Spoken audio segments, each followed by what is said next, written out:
Lean into your mics too, everybody. Be sure to lean into your mics. All set?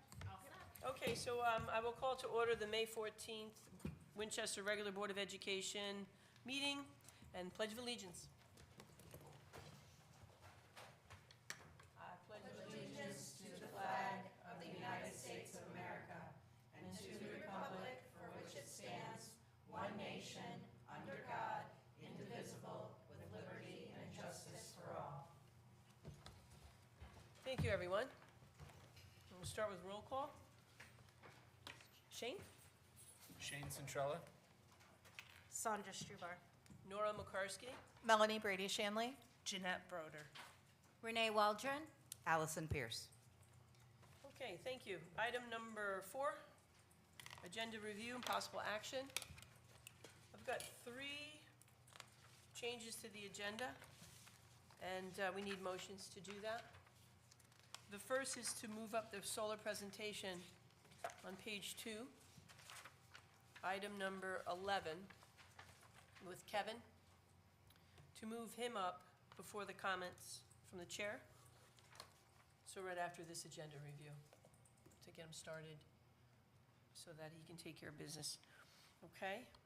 So I'll need a motion to move that up You said before the comments of the chair? before the comments. That's correct. I'll make that motion. That's Sandra Broder. I'll second it, Allison. Okay, all in favor of moving the solar up? Okay, that's unanimous. 6. Okay. My number's right? 1, 2, 3, 4, 5, 6. Okay. Not me. Yes, they are. Right, so there's 6 board members. Yep. Yeah, okay. We do have a quorum. Okay, the second item is to remove from committee 12. report, item 12. B, report of the Security Ad Hoc Committee, Salvatore Lavetri. He is not here today, so we will have no report. So I would need a motion to remove that from the agenda. I'll make that motion. Sandra. I second that. Shane. Okay, all in favor? That's unanimous, 6-0. And then thirdly, a motion to add under new business. Let's see, where am I going to put this? Item number, under new business. Item number, I guess move it underneath item G, under Roman numeral 13. Right underneath item G, to add nomination of search committee members.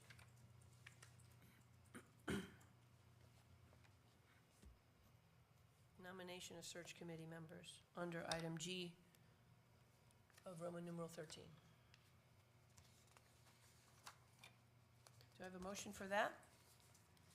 I'll make a motion to add nomination of search committee members to item G of number 13. Renee? Second? I'll second. Jeanette? Okay. All in favor? Okay, that's 6-0, unanimous. Are there any other agenda review items? Okay, seeing none, we'll start with Kevin, and we'll set him up. Does this need to be turned on? None? Nope, it should be all set. Barring. Not that one. Yes, can you hit that again? It must have timed itself out. Thank you.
take it for everything. Kevin, can Including you hear golf. us? I cannot hear you. This is pristine office in the back. I love that. Last That's so time. nice. Can you hear me? Kevin, let me log back out and you log back in too. Sure it's not the TV. I said, are we sure it's not the Sometimes it TV? might be the microphone setting. It might be like, there's 2 or 3 microphones, and sometimes it'll be the, Did you try your Toggle it. volume? Maybe toggle it down there for him. Kevin, can you hear us? And Okay, we we're can't halfway. hear you. it's okay, we're halfway there. What about the volume on the TV? Do you have other options for speakers? Did you look up, or there's a volume on the Samsung? Speakerphone here. Kevin, can you hear us? There we go. Oh, Yeah, absolutely. I'm gonna just put you on speakerphone. I think so think we too. did. Let me just turn on the microphone here. You guys just want me to come to these meetings live, I know.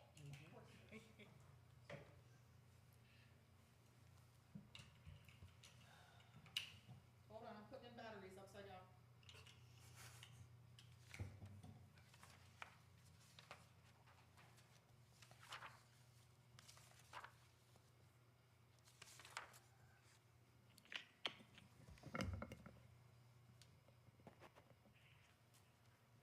Kevin, can you talk?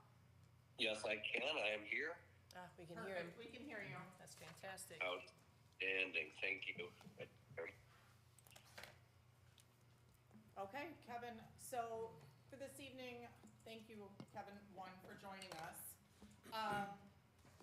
As you know, Kevin presented at our finance committee, and we are prepared to move forward at this point with presenting the solar package to the Board of Selectmen. However, the Board of Education needs to do this in a formal manner in terms of presenting a formal motion so that it can move forward to the Board of Selectmen for consideration, as they would be the overseeing financing body.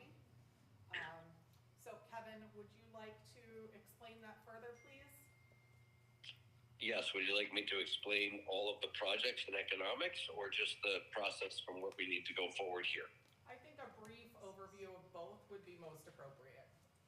Outstanding. So at this point, we have applied for credits from Eversource and have some renewable energy credits going towards this project.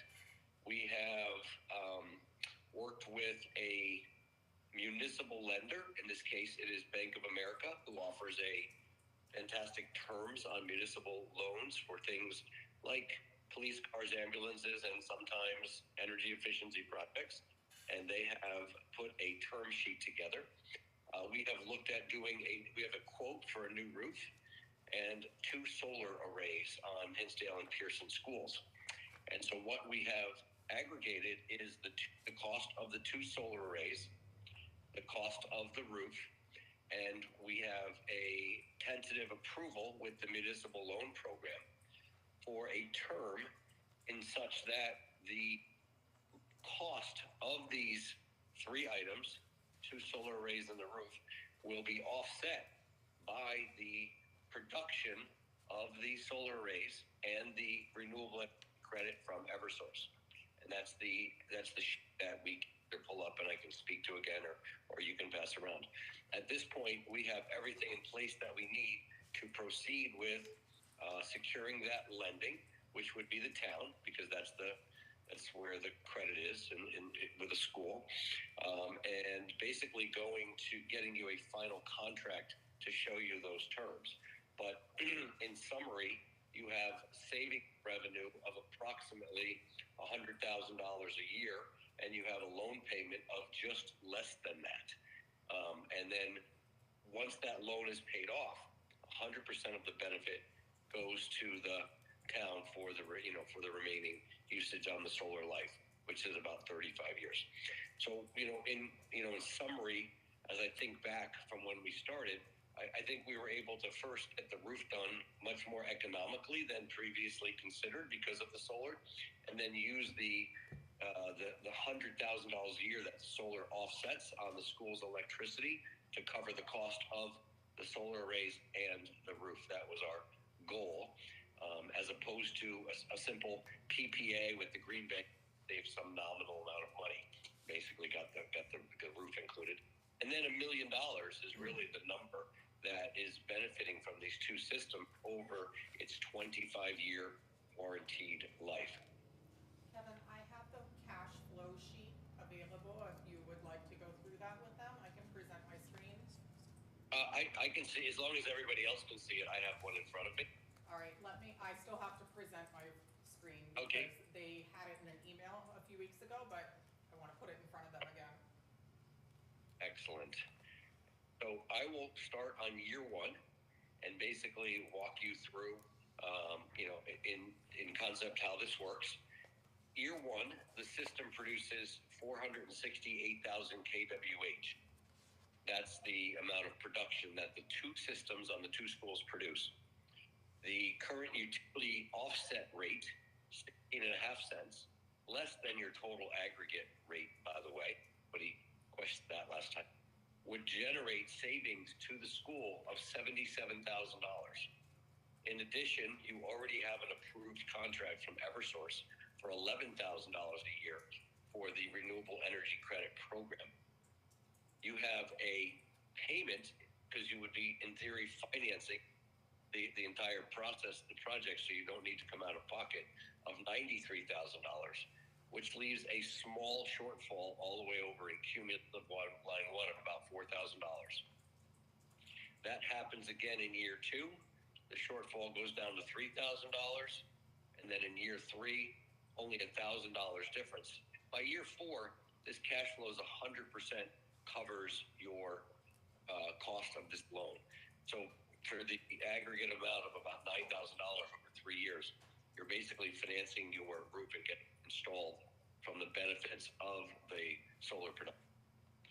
The investment tax credit, which I'm sure some people have pointed out, that $310,000, that is the credit that you qualify for as a municipality from the federal government as a direct payment. We will help you process that paperwork upon completion. You will get it long before your 2-year payment is due with Bank of America, and that will be applied towards the loan. That way you'll keep your cost down. So that's the only kind of piece of this that might need some separate explanation. And I'll pause for a second. Are there any questions about this document, the way it's laid out? I know I've walked through it a couple of times. I don't know who's may have joined differently. No, could I ask a question? That's up to Nora. Go ahead, yep. So One is question. the utility rate, all in, is it a supply and delivery or just supply? On the utility rate in this calculation, this is just the KWH charge. But when you're offsetting with solar, it's net metering. And so we've taken your utility rate and we've taken out the KW charges and left in just the KWH charges for this calculation. The assumption in this model is that there's a 2% utility rate increase over the lifetime, which is fairly conservative. It's closer to 3 or 4. So we intentionally put that in there conservatively. So the cash flow should be slightly in reality than in this model. But great question. That's a good question. Did that answer the question? Yes, Kevin, thank you. Are there any other questions? I don't see any, Kevin. All right. It says process from here. There's a term sheet that has been provided. I believe it's still valid. And if it's just signed at this point, there's no cost or obligation still. And you can send it to us or to Holly, who's the Bank of America rep noted on that form. They will call and get some information from the TEP. Once an exact agreement is drafted, they will get on a call with you. They will make sure everybody understands everything. Custom fine-tune the payment schedules to make sure it works for the town. They're very great customer service. Once it's executed, the funds go into escrow. There's a disbursement schedule. The first thing we'll do is get the roofing done. And then start to order some materials. And as long as we can move things forward relatively smoothly from this point, very good chance this is all installed in 2024 for you and income in 25. The term sheet would go to the Board of Selectmen, however. Yes, so the next step would be that the Board of Education would approve this process to move for consideration at the Board of Selectmen meeting, specific to the financing of the project. I have a question. And then do we just add these, the first 3 years into our budget as a cost? Does that come out of? So we would add the $4,729, the $3,094, and the $1,423 each year into the electrical cost section of town support for education. Thank you. Allison, you had a question? Yes, did you say that the term was 35 years No, 20 25. years, correct, on the term of the on the loan? 20, 20 years on the term. This sheet shows the system benefit over its warranted life, which is 25, but the effective life of the solar is really 35. So that $130,000 a year benefit is really going to continue beyond this 25-year life, but those will be decisions for folks later down the road, I think. Would this have any effect if Eversource raises their rates both in delivery and supply? How would this affect us if they raised their rates? If the rate goes up, you will be saving more money because you will have avoided that rate increase on this component of your roof. Thank you. Let me just ask one more question. How good is how long is a roof good for, a flat roof? Like, would we? Kevin, they're asking how long is the roof refurbishment good for? These are 30-year warranty roofs, and it's a GE, General Electric product. So it's backed by a company with the GE name. I always like to say the warranty is only as good as the paper it's written on. We use a GE patented silicone product, and it's 30 years. Great. Any other questions? Nora? I don't, okay. We All right. excuse Kevin? Yep, All right, Kevin, Thank thank you you. so much. I'll Thank connect you. with you tomorrow. Thank you. Always a pleasure, everyone. Have a great All evening. right, Thank you. bye-bye. Let me just close this out. Barb, Beth entered, okay, 7:15, 7:18.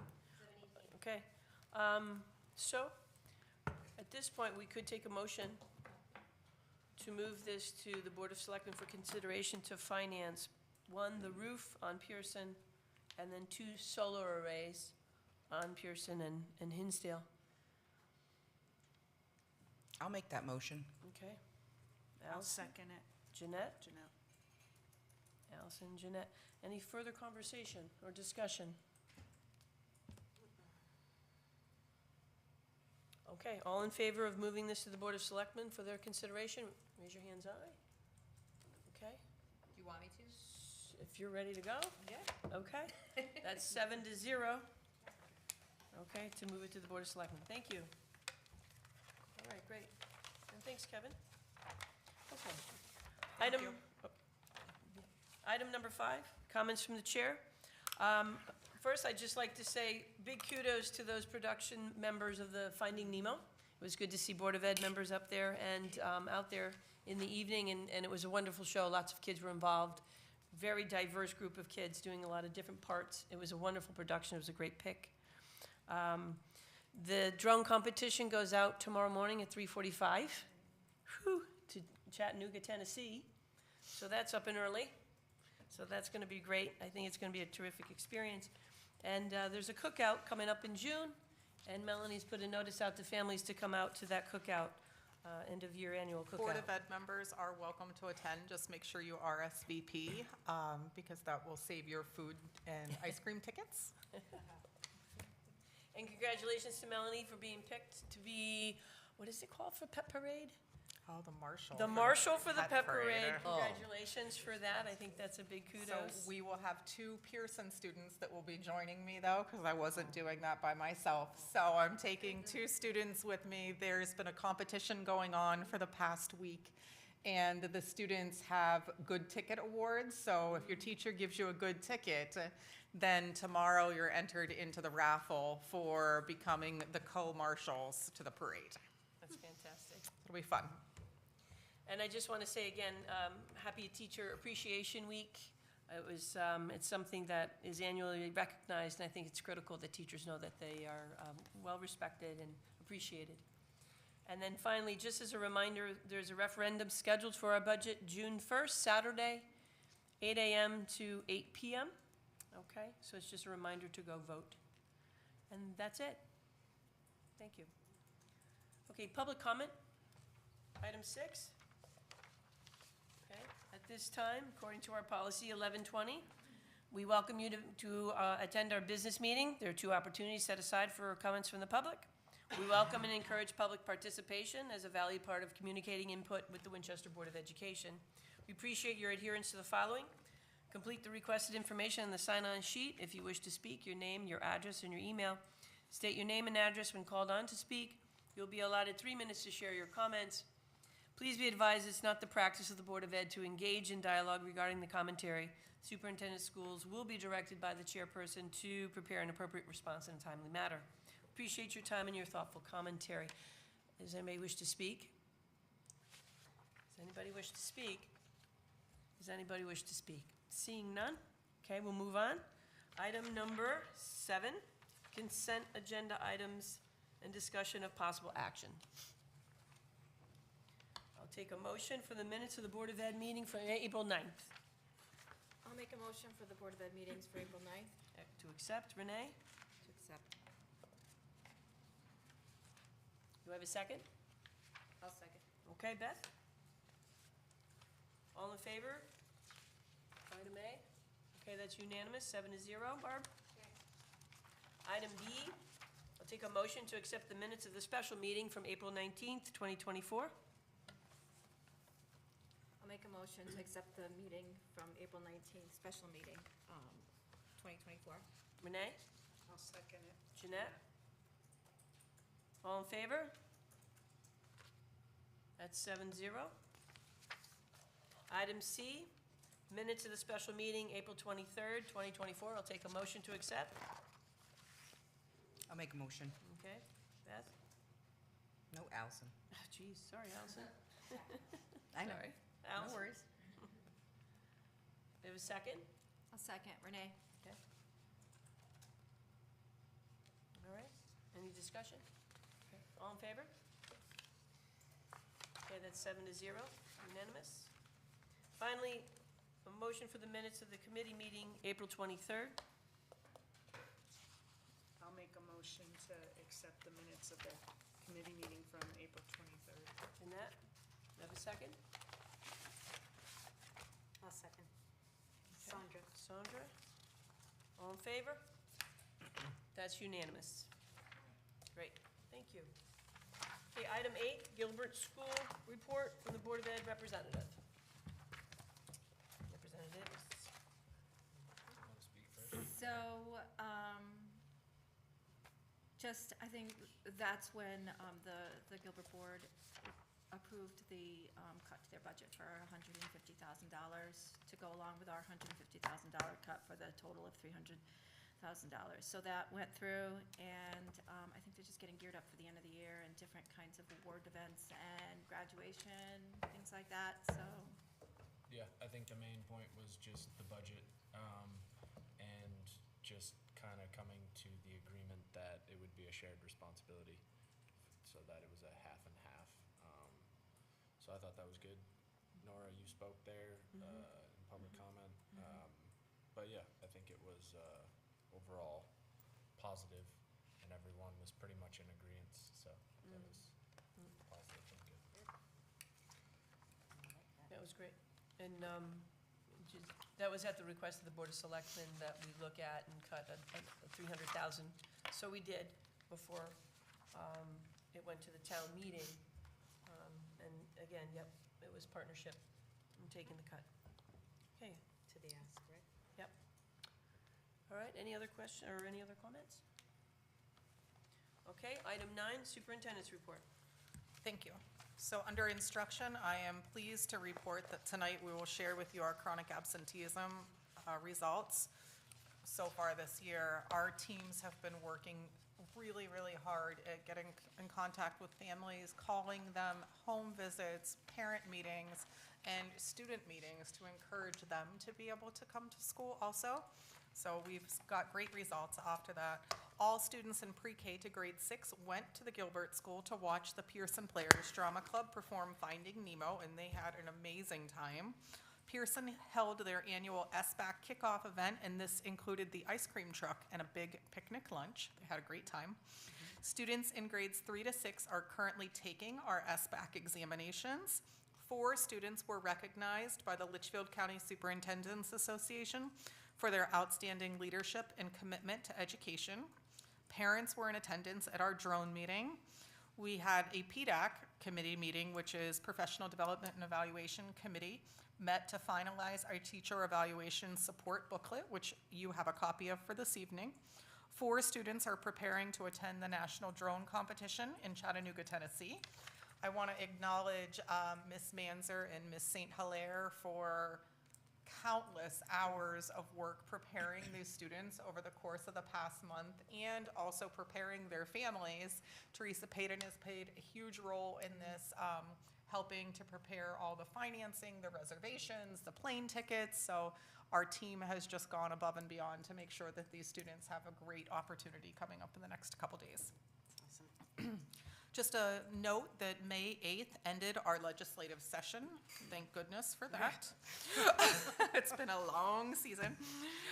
Building operations attended several solar meetings regarding Hinsdale and Pearson, tonight culminating with Kevin's presentation. Contracts have been developed for central office and non-certified staff. We've held 2 security meetings with our consultant and reviewed the budget several times to ensure preparation for last night's town meeting. And I have attended and presented at the town meeting last night. Under leadership, CAPS Board of Directors meetings, legislative meetings, Board of Ed committee meetings, meeting 2 times with the new town manager, the small district superintendent's meeting, area chairs meeting, Litchfield County meetings, and teaching and learning committee. We do have some important dates that you may want to be aware of coming up. We have obviously the National Drone Competition where the kids are away through the 18th.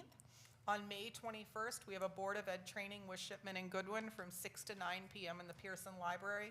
We know that our board members that have not been trained have that as a requirement, and any other board member is more than willing to be able to attend. Under May 27th, we do not have school that day. May 28th, we have committee meetings.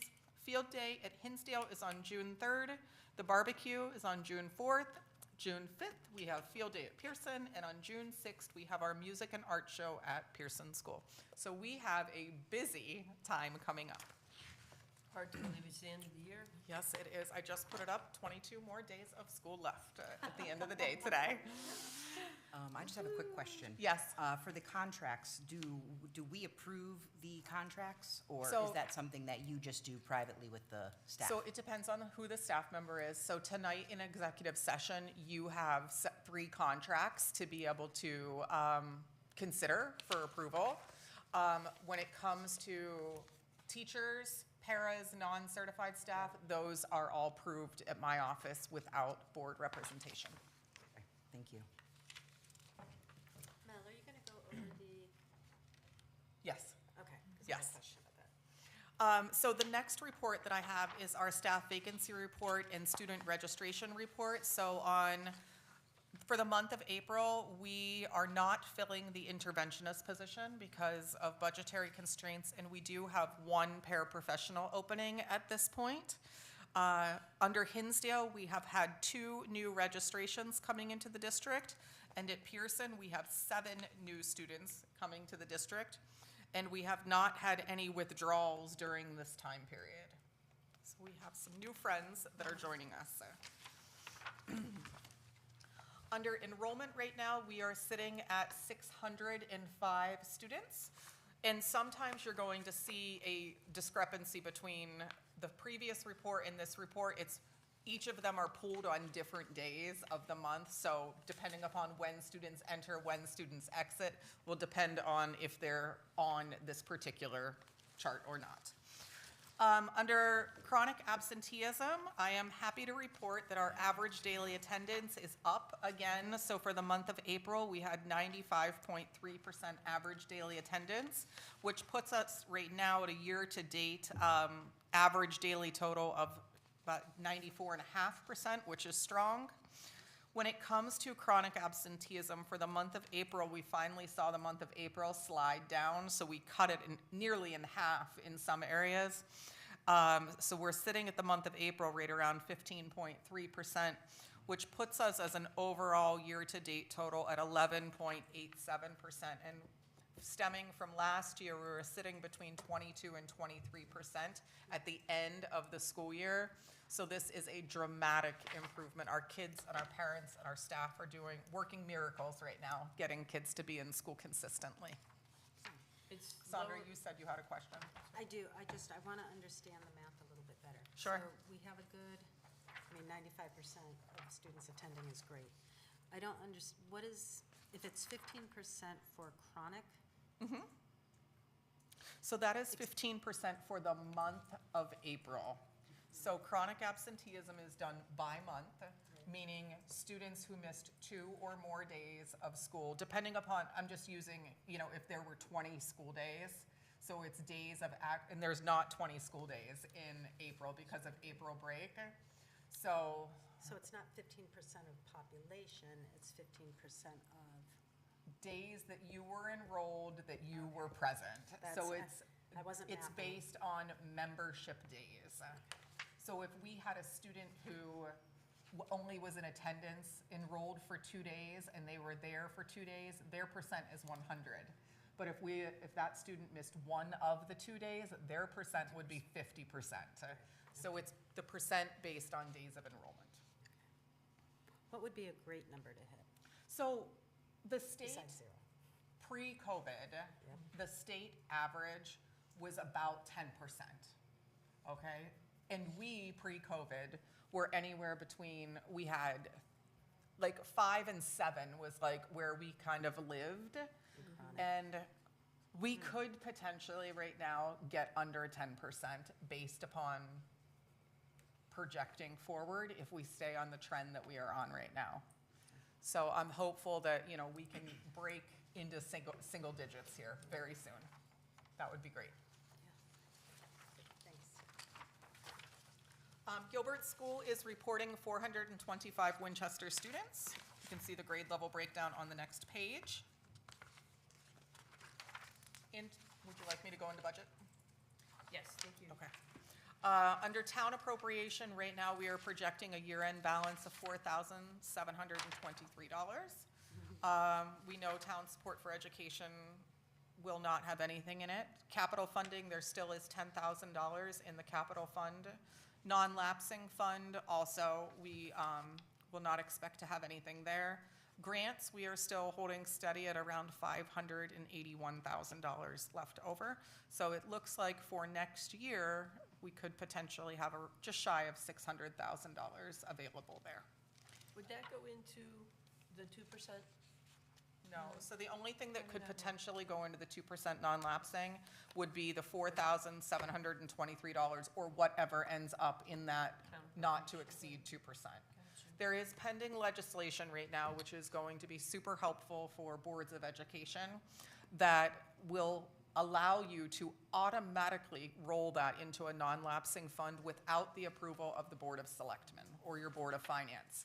So there is a lot of advocacy right now for boards of ed to have that happen, because as you've known in the past, in some cases, some years, the Board of Selectmen voted to provide us with that money. In another year, that was not provided to us, and it was a take back. So that would be a benefit definitely to the Board of Education. Mel, on the grants, the 581,000. Yes. That's not new grants that we now suddenly have this $500,000 more. No, These that's are largely grants that are. 1 to 2 year grants or And carryover you've funds. traditionally, you already have this implemented into the current budget that we have approved. That is correct. Thank you. I wish we had a pot of $580,000 I wish as that well. miraculously came from the sky. You can see the appropriated budget breakdown on the next page, which sums out to the same exact total of the $4,723 that we just talked about. You see the breakdown of the non-lapsing fund to zero, Medicaid reimbursement, and then you see the grants total on page 28 at $581,566. Nancy, I don't know if you had gotten my text message earlier, but I just wanted to allow for the board to have a brief explanation on food services, and it looks like, maybe I'm reading it wrong. You're reading it right. Okay, that we're, I was afraid of that. Could you help us to understand a little bit around the $9,400, please, the deficit? Yeah, so we've been running very tight, and the cost of food is going up and up and up. And we get as many commodities as we can, but it's still not enough to completely fill it in. We also have a longtime kitchen manager who is leaving us.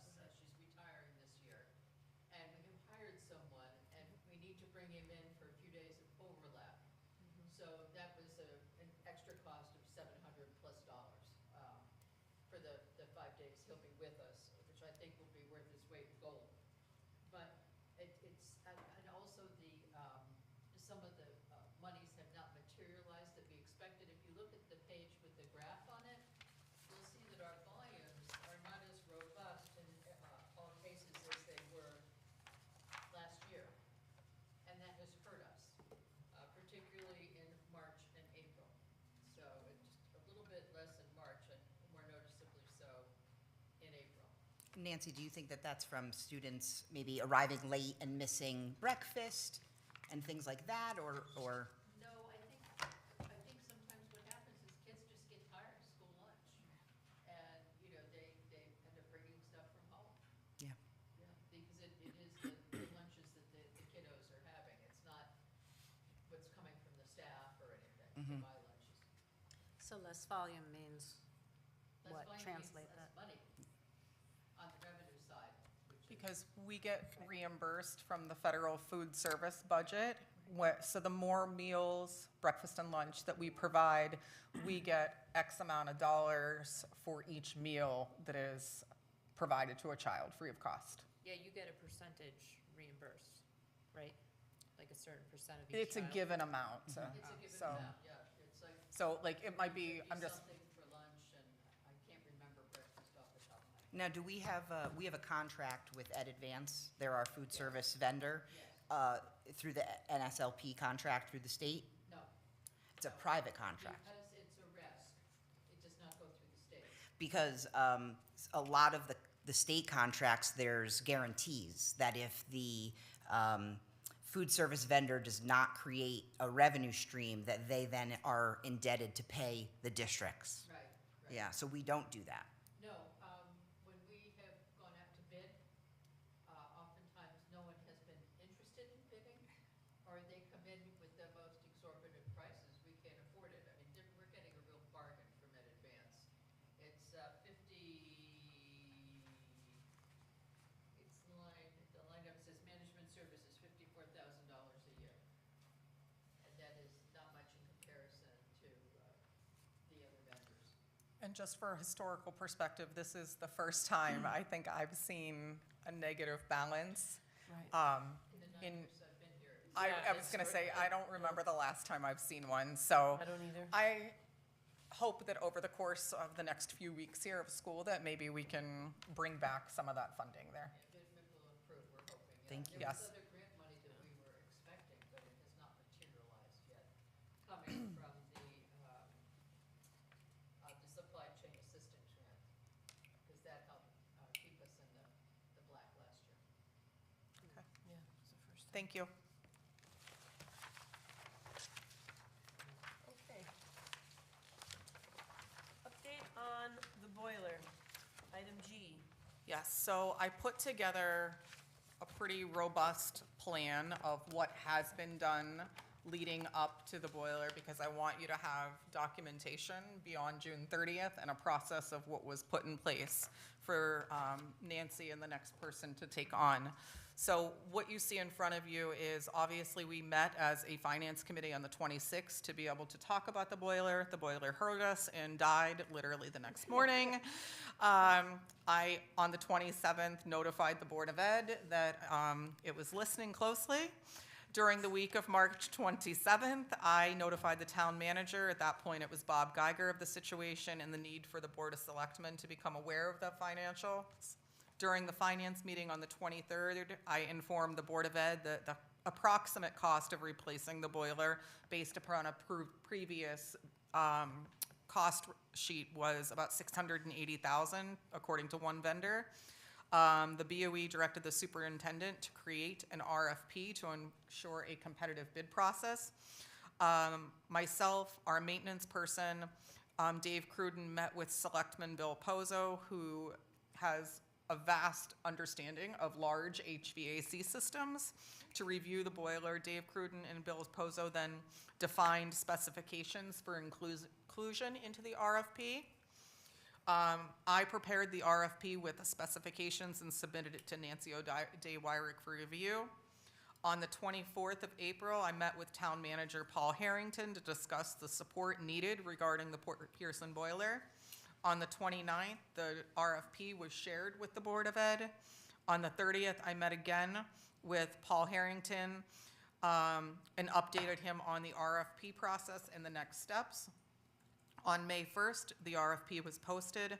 May 10th, there was a scheduled walkthrough with potential bidders. And Nancy, off the top of my head, we had, what, 9 or 10 different companies coming out? Yeah, there were a lot, yes. Yeah, there were, I would say, There were like 20 people that showed. yeah, I think when I counted cards at the end, I want to say we had about 10. And then, so that has happened, and now we are waiting till next Thursday.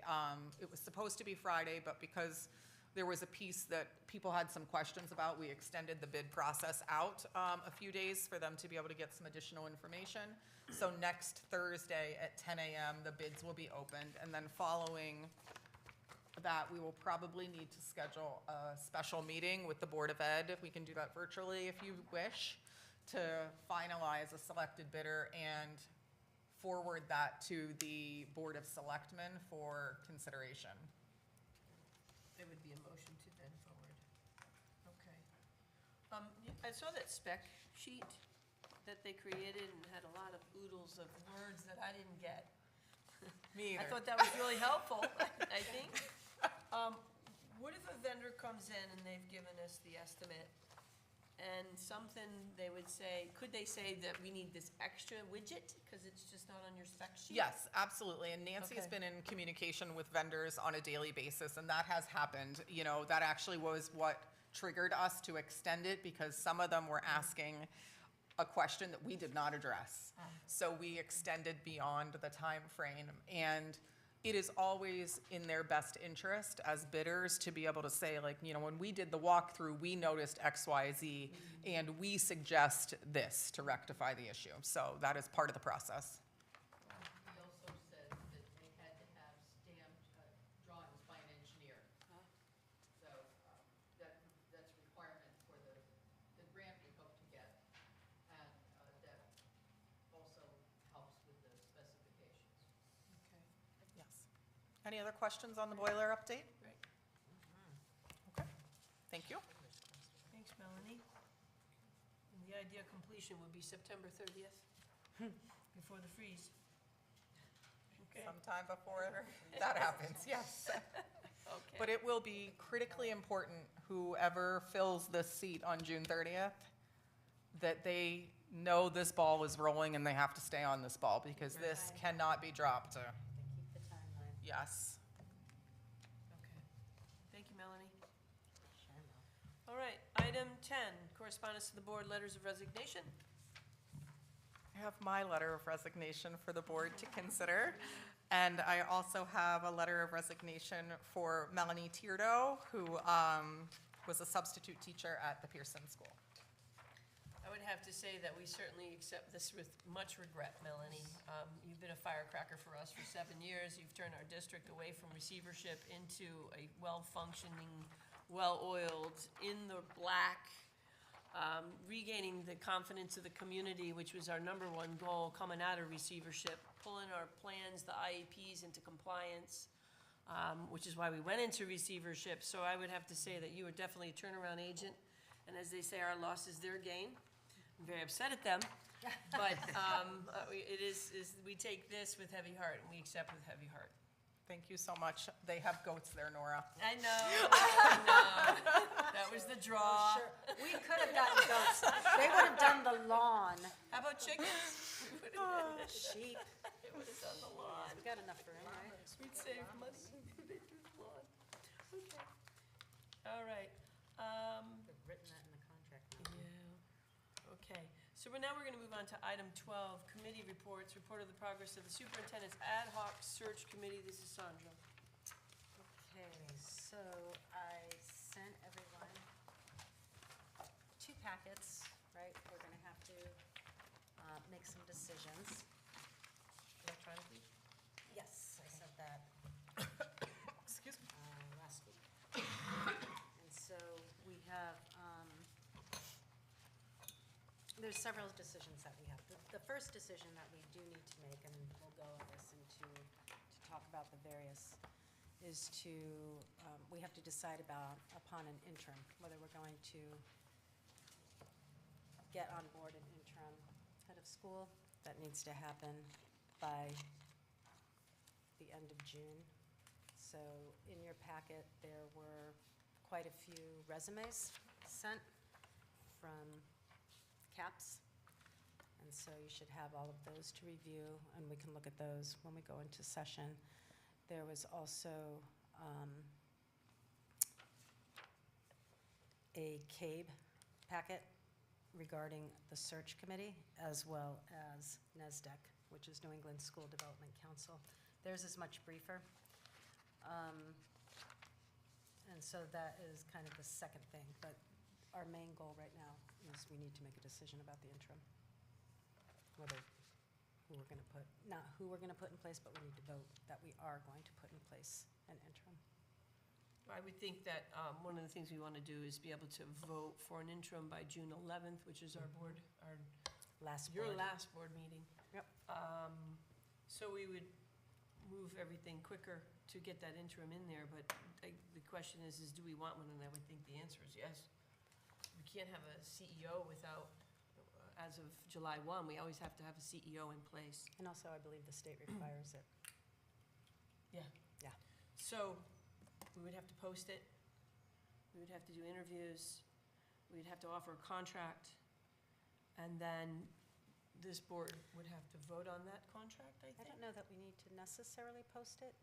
I guess we could for interims. We have a list. We have about 10 resumes so far. It would be good practice to post To it, post even it. if it's just for 5 days, Okay. and then have them formally apply through our AppleTrack system, which is our Okay. HR hiring system.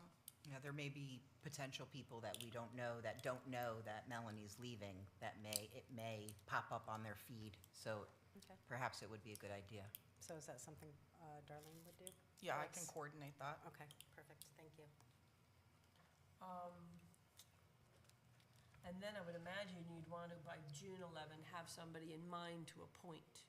So interviews, you'd want to do that before the 11th. We were talking, or were thinking, it doesn't have to be the full board. Maybe you'd want to do a smaller committee just to interview interims of the subcommittee, a sub of the sub. Sub of the sub. I don't But know. that's something to think about. We could discuss. I think it shows. Go ahead, Is Matt. that something that we would discuss in executive session, or do we discuss that now regarding if all of us want to be on it, or? We would discuss that in open session. Okay. Right. I sent in the letter, I did ask that, in speaking with Mary Broderick, who is over at CABE, and who was part of the search committee for Regional 1, she suggested that all of us be on the committee, and it should just be board members. And also too, talking with her, she said that it'll be about 4 meetings. This is from CABE, so we haven't decided who we're gonna go yet with, but it'll be about 4 meetings, intermittent lengths, but obviously, we can set it up, she said, as to day and time that works for all of us. So it doesn't have to be a weekend, it could be middle of the week, we decide when we wanna meet with her. So that's why we're voting for members to be. Yeah, tonight. in remembering what Melanie said about her transition to Region 1, it was extremely confidential that Yes. the board members were held to a very high legal standard, as well as it potentially could open up the town to a liability if per se somebody was to leak some information. So Correct. it may be best practice. Obviously, CABE considers this best practice. So that's something I think that we should consider, having it just be board members that have taken an oath to adhere to these types of requirements. Correct, and that is what Mary said, is that confidentiality is paramount in terms of applicants. So I have a question. So I mean, I did want to get input from the community, parents, teachers, administrators, I as to what, so where does that happen? So if you look at the CABE prospectus that I sent you, it's much more detailed than the one from NASDAQ, but it goes through. A lot of times those things can be, Survey bound. yes, surveys, we can do, Right. Kind of like small group Like focus meetings groups. or advisory type of committee meetings where it really gives the townspeople an opportunity to tell us what they're looking for, and then we take that into consideration as we then kind of go through our executive search. And usually for CABE, Mary would coordinate all of that, so board Yeah. members would not have to do that lift. Right. And that is the benefit of hiring a search firm, is that they take care of that and they guide us, right? So we're not reinventing the wheel, because the wheel has been created multiple times. So if you look at this, it says, the framing, we come up with what we're looking for in the next superintendent. Okay, no, there's just because I know this has happened in the past, but there's ways of doing it where there's input from the community, and then there's other ways where it's just, right, the Correct. Right. committee itself. So, So I correct. just want to make sure that No, we're it's, getting other involvement It's- outside of just. right, Renee, it's very clear in here that they're looking for outside engagement. Obviously, administrative staff, we're gonna want engagement with them Okay. as to what they, right, yeah, this is, the decision for the superintendent is not the 9 of us sitting here, Okay, right? perfect. Because That's we what I are need. just on Okay. one, The interview process will be Correct. just board members. just the board But members. the But the input, focus group surveying happens to the outside constituents. Right, Okay. because we want all that information. Yes, we do. right? Yes. So- Then it still protects. To guide us on. Absolutely. Right, because it Okay. doesn't have to deal with any type of applicant. Yeah, right, we're kind of Right. framing this of what we're looking for in a new superintendent. And I spoke with Jonathan Costa, which Melanie had suggested, and he had said, remember when we did the portrait of a graduate with Gilbert, and all the other people? That the Thought Exchange, which is a program, and you put it out there with a question, everybody kind of answers as to, and then you can go back in and talk about their answers. So there's gonna be a lot of information gathering. If you look at the prospectus, she kind of breaks it down for the frame, the conduct, the finalization.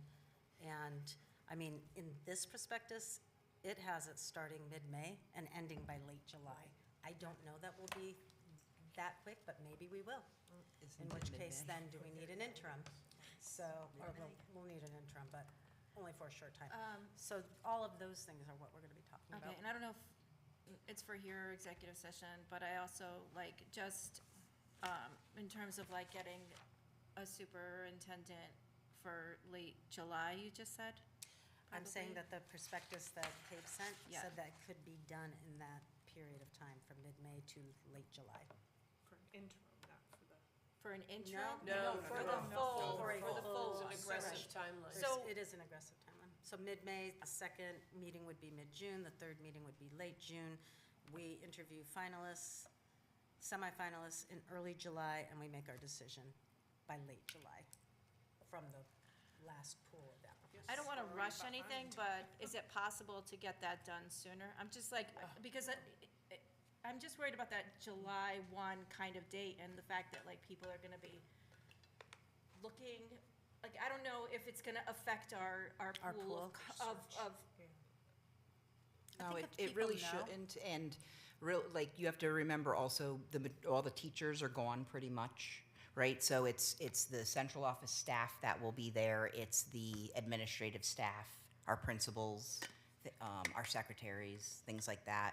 So the interim and/or new superintendent would really be, there's not a whole lot. Yes, there's a lot of preparation that happens in the summer, but our new person is gonna miss that anyways. They're gonna have to kind of hit the ground running regardless. I'm just thinking of the applicants and in terms of like when they would like a start date, because like typically our fiscal calendar, right, is July 1. It's just, So- for their first year contract would just be prorated, just to whatever. So if they work only 10 months for the year, then everything would be prorated for 10 months as opposed to 12, because we just don't have the time to do it from July 1 to June 30. Right. And I also think too, and I understand what you're saying, is you're thinking that we'll have less of a pool because they Yeah. will have already accepted jobs from Right. schools perhaps that started the process earlier. I think that once they know that there is an opening, because we're unique in this area, we're a K through 6, right? We're 600 kids. It's not a full like regional 1, which is how many children are? About 1,500. 1,500 with K through 12. Like, we're going to be looking for probably a more specialized type of person to come into our district. And so I think that, and I don't think we can rush it. I also think you're going to have a candidate that there are other openings out there right now, and some of the candidates that are gonna apply to this job are not gonna be competitive candidates that might apply jobs. to Yeah. a Suffield, an Enfield, like, Mm-hmm. you're probably gonna get a newer superintendent. This is a fantastic spot to start and to understand and to manage, so you may get, you're not gonna get the same applicant Smaller based pool. upon the districts that they're applying to. Right. And I think anybody who is seeking to be in a superintendent position knows that as those positions pop up, it's not expected to be, always on July 1. They know that you give your 30 or 60 days notice, and it happens when it happens, because the opportunity doesn't come around very often. Yeah, administrators are often also very comfortable with coming in on someone else's budget or in mid-year. It's just something that in that genre of work is a very typical thing. Most people don't start July 1. I think one of the things too, just to kind of echo, you mentioned it a little bit, Sandra, but I think we can talk about this a lot, but I think until we start sitting down and interviewing people, I think the overall consensus for me anyways is we should all be involved on this. We were involved when Allison came aboard, when Beth came aboard, right, to when there was a changing of the board. This is probably I think it is the most important decision that we're making as a board, the most important work we're doing. So we should all be involved. I think that should be like the consensus. We can have these discussions, and it's good to have a little bit of conjecture here, but I think the most important thing is that we should all be involved so we can kind of have a good perspective as we're going through this interview process. I think that should be kind of what we focus on. Just because, like Sandra had said too, we originally thought it might be a lot of weekends, a lot of different things. We can meld that to everybody's schedule. We can make it, it is more meeting, but I think it's important that we're all involved if possible, because it's an I'm important willing to decision. do that. I mean, Yeah. I think it is important, and as long as we can be flexible and move things around. Yeah, absolutely. I agree that it's a really important thing to do. The CABE report says like 5 to 10 meetings, but her email said 4. Yep. She's very aggressive. The CABE report was also more specific in what she could offer as opposed to the New England one. Correct. So, They wanted more of a commitment before they really nailed down what they were willing to do. Does it make a difference that we're not associated with CABE after, no? They'll Okay, it's a still do whole it. separate, okay. And their price Just is wondering. cheaper? Every price is cheaper. Amen. Yeah, right. And For what also they too, they're familiar. They, Mary, Melanie speaks well of Mary her. She also said she hired did a great Greg job. when Yes, I saw Gilbert- that. Yeah, Gilbert used CABE also. Yep. So, They're known. mhm. So it looks like we're looking for a motion to hire an interim. I mean, Yes. green light that or not green light that. While Cabe suggests there's going to be an aggressive timeline, we can't leave us vulnerable to no one sitting here July 1.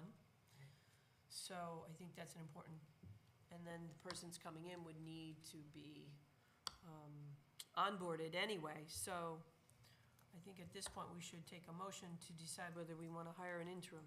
And then that process will take off immediately, Yes, because that is an interview in itself. yes, because hopefully by our next full board meeting, we can And I vote can and help you with the decide. interim June process. 11, yeah. Good, thank you, Melanie. I can help you guys. Appreciate Do it. we You've also already have been to a big make a help, but- motion now that we're all gonna be involved now, so it That's in is the, changed? that's on the agenda Okay. too, after. Okay. So, so I'll take a motion to go through the process of hiring an interim to begin with the Winchester Public Schools, July 1 of 2024. Take a first? I'll take it. Allison? And I'll second it. Sandra? Barbie, okay with what I said? Yep. Okay. All in favor of hiring an interim? Okay, so that's 7-0, it's unanimous. Okay, item next was the discussion of superintendent search consulting proposal, meaning which company? Is that what that, I think that's what we do next. I think CABE or no we just CABE? wanted to, right, or, Okay, the NASDAQ again, but okay. my suggestion, I think, is CABE.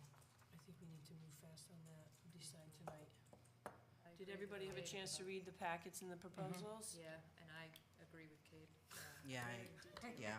Yeah, it Okay. actually made me feel better about the process because Same. they can help with it. It can help, and also too, I mean, as she said, there's a lot of confidentiality things, and if we were to try to do this on our own, as has been suggested by a couple of people, you are inventing the wheel, right? They've done it a lot. She's familiar with our district. The other thing is Ed Advance did say that they also offer not what CABE offers, but something similar, but it would be a little bit more work on our part, but they can guide us. But I feel like from soup to nuts, I mean, with Melanie's recommendation, that her interaction with CABE was absolutely stellar. The packet and the information that Same you've sent, person, Mary. correct, Yeah, correct. Broderick. The information that you sent, for me, I definitely would prefer to move forward with them, but I mean, open for discussion. Yes. I've seen the survey end of it with CABE for the Canton superintendent search. They also used CABE. So I saw the questions. You got a good superintendent there. Yeah. So I saw those questions, and I think the questions were really good. They were trying to flush out what kind of character you wanted here at the table. Mhm. What kind of person, not just, And we don't want to go backwards. No, no, that's the We don't thing. want to take a risk to go backwards. I mean, the receivership and that whole process and everything that this town went through, we don't, we can't do that, Yeah.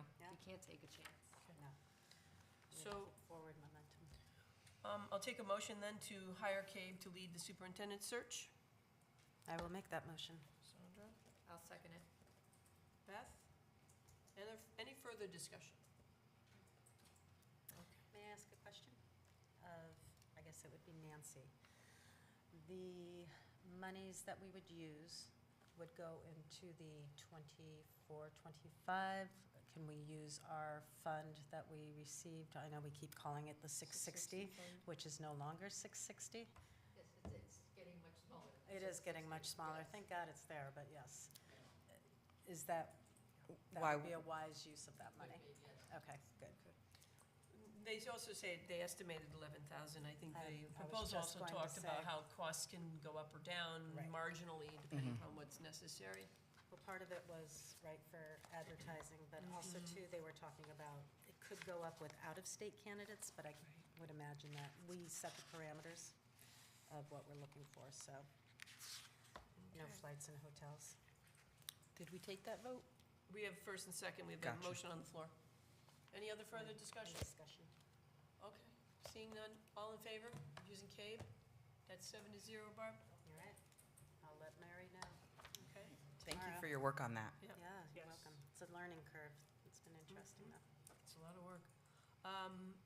Now, the other item we added to the agenda was the nomination of the search committee members. Now, right now, we have 4 that have been, according to our bylaws, officially individually put into the play. Yep. The intent is to put everybody in play, so we do need to make a motion for each of the other remaining individuals to serve. All right. And Let's start currently, with the 2 absent people. They deserve it. So we'll just make a motion, correct? right, I just want to clarify. To nominate each The one original individually? 4. Yes, we have to, yeah. So the original 4 are myself, Sandra, Renee, and Shane. Yep. So that leaves Salvatore, Jonathan, Lepetier, Tori, Jonathan, Jeanette, Jeanette, Allison. Allison, Beth, Elizabeth. So Allison. do they have to accept two. nomination? 1, 2, 3, Oh, Not according to Robert's if you're rules. not here, that's Yeah. called, 9. It's called your you're doing it mistake. anyways. You've now been volunteered. No, I've spoken to them, so they understand. They And know. they were all in the email saying that Okay, we really okay, do all need to okay. be a part of this. So, Okay, so, all right. so it's Jonathan, Tori, Jeanette, Beth, and Allison that need to be voted on, the island. Yep. So, we'll take individual motions for each, okay? Yep. Who'd like to nominate Jonathan to serve on the superintendent search committee, the ad hoc superintendent search committee? I will nominate Jonathan for the ad hoc search committee. Renee? Renee, okay, second? Second it. Shane. Shane, All in favor? all in favor? 7-0. Okay, I'd like to take a motion to nominate Tori to serve on the committee. I will happily nominate Tori. Renee, sorry, Sandra, And I'll second it. okay. Shane, all in favor? Unanimous. Motion to accept Jeanette to the committee. I make a motion to accept Jeanette to the committee. Renee, I'll second it. Sandra, all in favor? Do you accept? Allison, are you abstaining? Oh, no, I'm sorry, I was Okay. reading. 7-0. I take a motion to accept Beth to the committee. I'll make that motion. I'll Sandra, second. Jeanette, Sandra and Jeanette. All in favor? Unanimous. Motion to accept Allison to the committee. Can I make the motion for myself? Sure. Okay, I'm making it for myself. Allison, I'll second it. Sandra, second. All in favor? All right, we got a Beth, is that, committee. okay, 7-0, unanimous. Good Okay, job. so everybody's on. Good, we're all on. This will be good, guys. This is gonna be, I mean, like Nora said, this is the most important decision we're gonna make. It's gonna be big shoes to fill. Yeah. And again, we're gonna wanna hear from Barb, we're gonna wanna hear from Rosie, we're gonna wanna hear from Cassandra, Nancy, everybody, what they're looking for the next step. The, Again, thanks a lot, Mel. We could have gotten goats. I would have bought them myself. okay. Superintendent, okay, so then the grant, item, oops, I lost my Roman numerals. New business, okay. Now we're gonna move to item, what was originally H, grant approvals. Item 13H, Family Resource Center. Have we done this? Up here, yeah. Oh, no, we have not, Yeah, oh, how did I skip? because How did I manage that? we're I kind just of, blew Page right past it. 35. Yeah, I think you So, just missed it. sorry, that's I all. just blew past it. So we did F and G and we blew past. All right, so we didn't even do new hires. My apologies, sorry. Let's go to item 13, new business possible action, new hires. Item A. We only have one, and that is William Bowles, who will be joining us at Hinsdale, and he will become our new kitchen manager. That is the gentleman that Nancy was speaking about earlier. Melanie. Item B, the WEA request for a one-year contract extension. Yes, so the WEA, which is the Teachers Association, has approached me and asked to extend their contract. So next year will mark year 3 of their contract. So by June 30th of 2025, their contract would expire. They're asking for a negotiation between now and June 30th for a 1-year extension. Or the other option, so that is what they want, and limited that negotiation to salary and benefits. The other option would be for, so we just got their notice, so we have to commence negotiations in August, and I think they have to be done by October, and then arbitration November timeline off the top of my head. And that would be the official time period, if you will, that we would be negotiating, but they're asking for a 1-year negotiation prior to my departure on June 30th. And who's on the negotiating team? Normally, the board has elected to not participate in negotiations. Right, but who's on it? Normally, it's Nancy and I that do the negotiations. What about an attorney? We have not had the need to be able to have an attorney present for negotiations. You've had extra board members there before? Occasionally, yes, we do. I think Doug sat in on the last one. It hasn't been frequent that board members have wanted to do that, but obviously open to it. You haven't had much language conversation or changes? It depends. We've cleaned up a lot of it. Yeah, Oh, we've yeah? cleaned up a lot, so that's why I think this is really limited in scope to salary and benefits for the extension. If a compromise or settlement could not be reached for a 1-year extension, would that then have to go to mediation or arbitration? I'm No, sorry? we would just say we can't come to terms. And then and it would be then the full your contract full- is required. Yeah. Gotcha. That would mean, so they would have their August to October window. That would take place for traditional negotiations. Yes. So that would open up the entire contract for renegotiation. In In August. August. Right, yes. If we did not do the 1-year extension, then the entire contract could be potentially looked at, whereas if we just did the 1-year extension, they are only requesting wages and benefits to be looked at. That's accurate. Is there any benefit to that? It depends. I think, I haven't read it. I haven't read through the contract, just the teacher's contract. Is this just because like of the superintendent situation? Yeah. So They didn't- just to kind of give a little bit of a smoother Stability. transition in for the next person? Is this They didn't directly say that, but Okay. I would see no other reason as to why that ask would happen. Right. yeah. Sometimes you play with the devil you know versus the devil you don't. So, not that I'm calling myself a devil, but. Let me tell you, it does free up people. Gives you, because traditional negotiations can be long. And it would Yeah. make our system a little bit more efficient and give a new superintendent some air to breathe. Because that is the largest contract they will negotiate. And I would argue it's probably the largest contract in the town. Yeah, very well, maybe. Yeah. So, It usually takes almost a year. I would think that frees up the newbie coming in to be able to do the breathing room. And we've had excellent negotiation experiences. We have not had tumultuous relationships, not even having to go to mediation over anything. Like, we settle usually very respectfully. And then it comes to us for approval. For ratification, yes. So point of information, the new superintendent would have 3 other contracts to be Yeah. involved in next year too. So, Next year's a big year. it's a big year, they're kind of clumped up together. Yeah. What are the 3 others?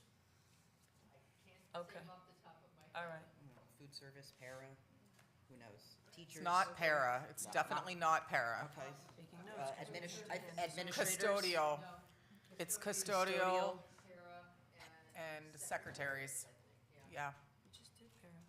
yeah. Okay, so they just want to negotiate right now. And they want to negotiate, I'm just simplifying this for everyone.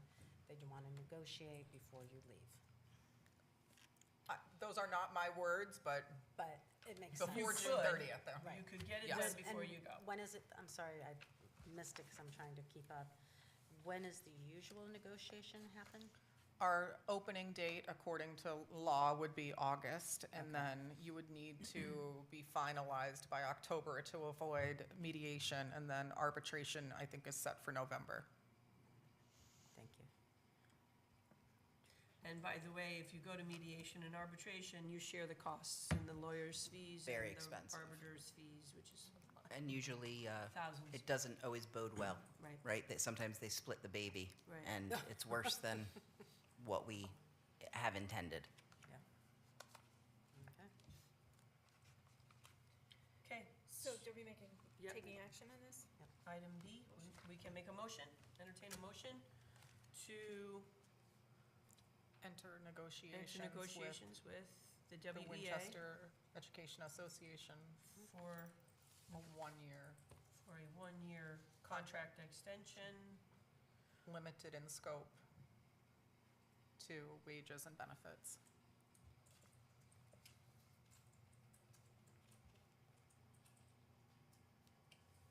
just wages and benefits.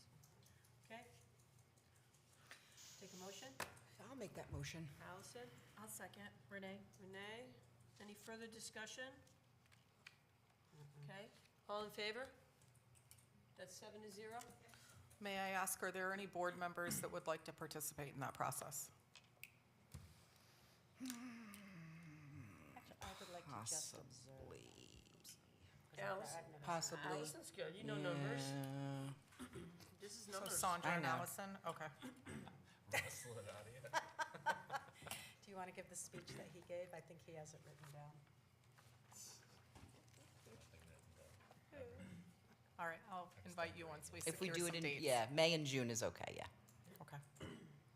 Okay, very good. Okay, item C, under 13, recommendation of the forwarding of the Bank of America Solar Finance document. Didn't We did that? Yep. We did that? No, we have to make Oh, the we haven't. vote, you have to vote Oh, on I it. thought we Yeah. did. Okay. I'll make the motion. I thought we did after the meeting. All right, I will make the motion that we forward this to the Board of Selectmen for consideration. I'll second.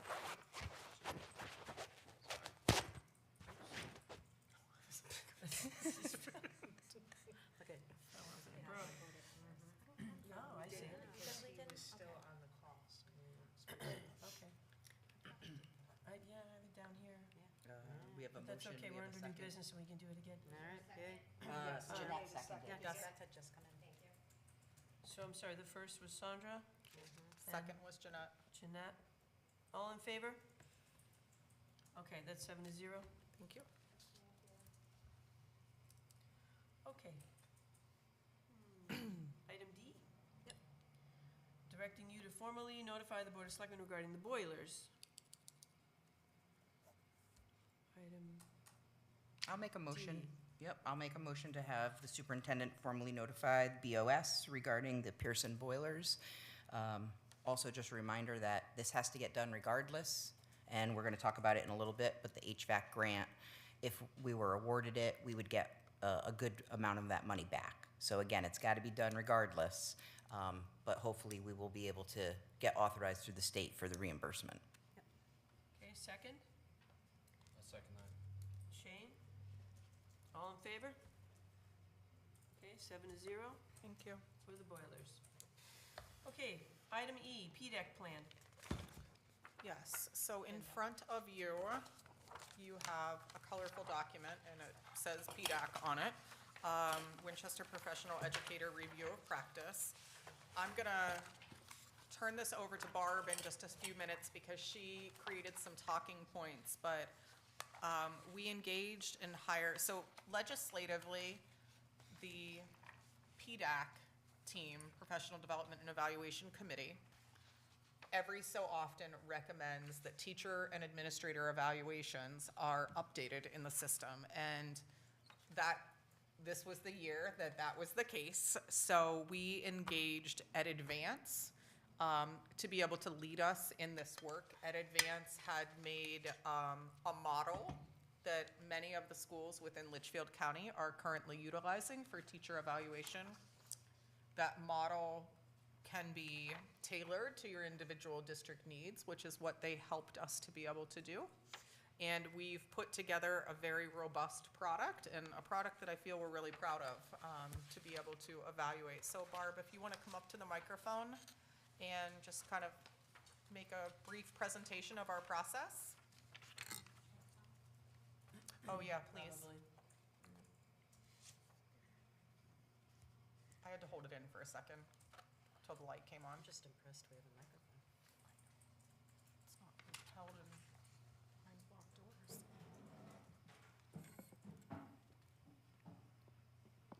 Good evening. You can bend that. I had it bent for my phone. Can you hear me okay? Yeah. Okay, so it was a very lengthy process that the state of Connecticut went through to develop a new system of evaluation for teachers that was adopted in 2023, I believe. And we have the option as a district to either adopt Connecticut State Department of Education's plan or go with EdAdvance or make our own. And we worked with EdAdvance, had a committee, including administrators, Mel, and teacher representation from the union, and a paraprofessional paras that also participated. So we had representation in a committee that was formed, and instructional coaches as well. And in that process, we reviewed the state's plan, and we reviewed EdAdvance's plan, which is basically taken from the state of Connecticut, but kind of modified. If you're familiar with the team process, that is the process where new beginning teachers are trained through a CAPA process. So where they are supported by a mentor in school that is a certified teacher that helps them in their first and second year of teaching.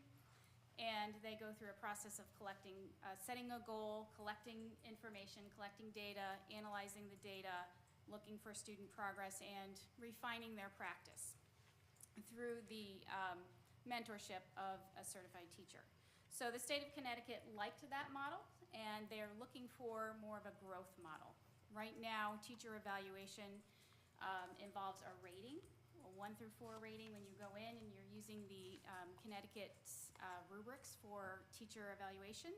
And we're evaluating teachers on their practice in the classroom. We're looking at indicators and we're giving them ratings. And we're giving them written feedback and oral feedback, and that's one part of the current evaluation process. They also set goals based on student data at the beginning of the year, and throughout the year, they teach into those goals, and they use student data to analyze their progress, and then they get ratings. All of that gets factored into a rating.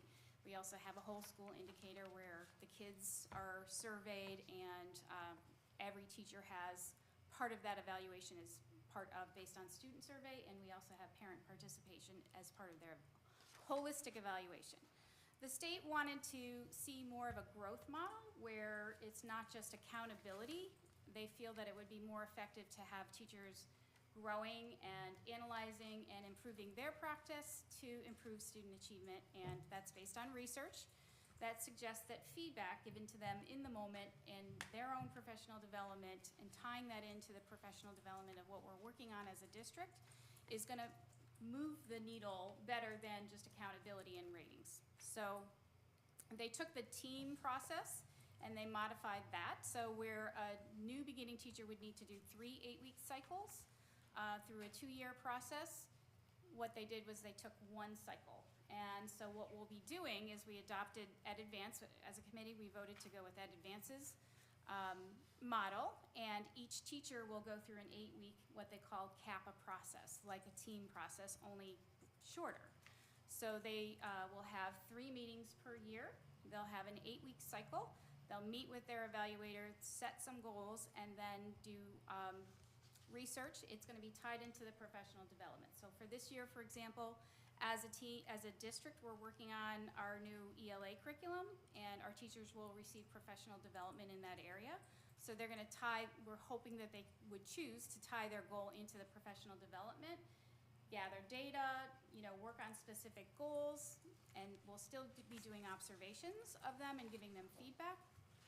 But the process will involve more of a growth model where they're setting goals, doing research, collecting data, and trying to improve their practice based on what they're working on, what they're studying, what the data is showing, collecting evidence, and then getting feedback from their evaluator. and then at the end of the year, showing that growth. Did I leave anything out? I think. I think you've covered it beautifully, thank you. So that would be the process. We need to do some training of all staff at the beginning of the year, and there will be a tight timeline for that. And then every teacher, certified teacher, will be meeting with their evaluator to discuss their goals. That has to happen in September. And then we'll decide who's going on what cycle in the summer likely, and break up the teachers into probably groups of 3, where these teachers are on the first 8 weeks, this group of teachers on the next 8 weeks, and so on and so forth. So yeah, it'll be, I think once we get the process down, I think initially teachers might feel like it's more work, but it's meant to take the documentation work away and make it very smooth and streamlined and hopefully easier and more meaningful for teachers. What about time for the administrator to do all this? Is this more or less time for an administrator? According to the state and the plan, it's to keep it very streamlined. So there isn't going to be a plethora of pages to go through. They want to keep it short and keep it effective and efficient for teachers and administrators. So there'll be bullet points, right? So it's not going to be volumes of work like we used to do with our best portfolio, if you remember. I'm dating myself, but used to have volumes of reflection, and really it's going to be brief.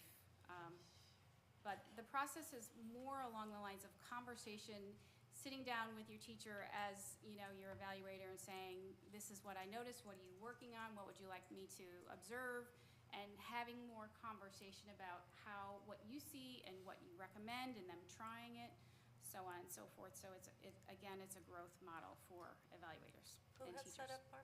Who is the person who's mentoring the newer teachers? Is it a teacher? So again, new teachers can choose to, they'll be in the team process, so this mirrors the team process, so they'll go with their team process and do a very similar mirror-like process with their CAPA cycle. They'll just do more of it, and so they'll go through their team process, whereas tenured teachers will just do an 8-week cycle. A new teacher would have to do 3 8-week cycles through the team process over time.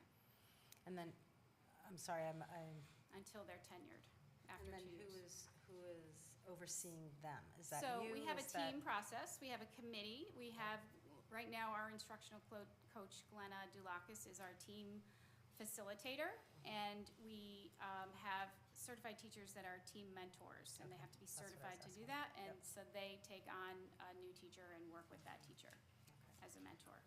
You said that you would hope that they would set goals that would be in line with the district. Is this not mandatory? A teacher can do their own individual?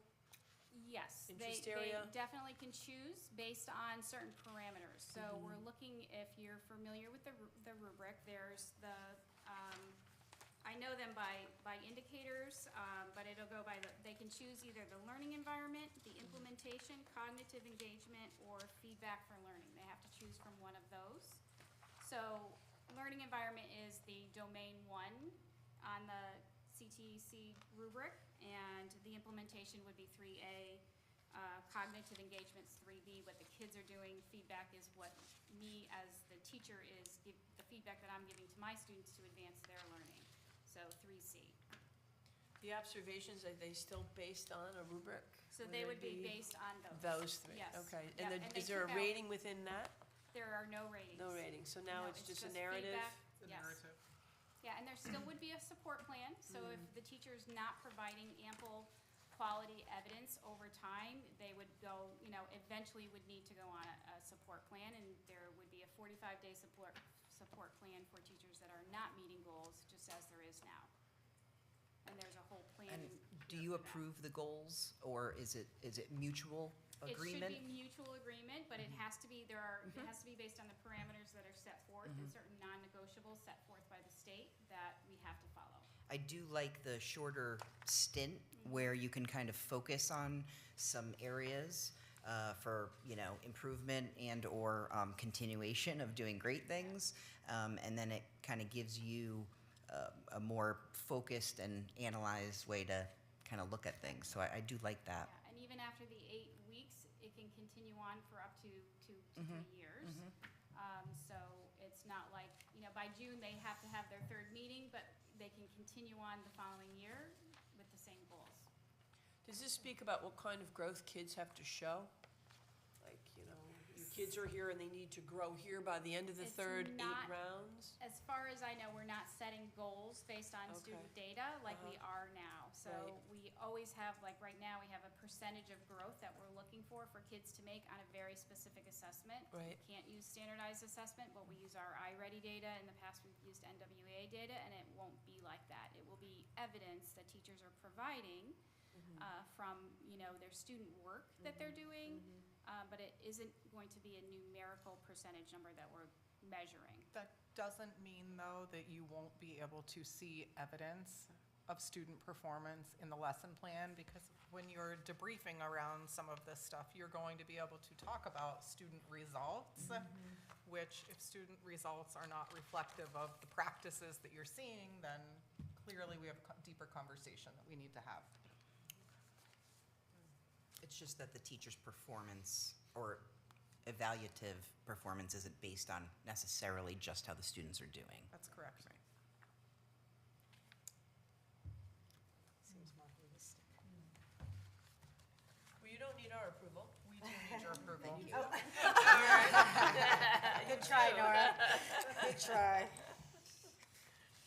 Okay, so, any other discussion or questions?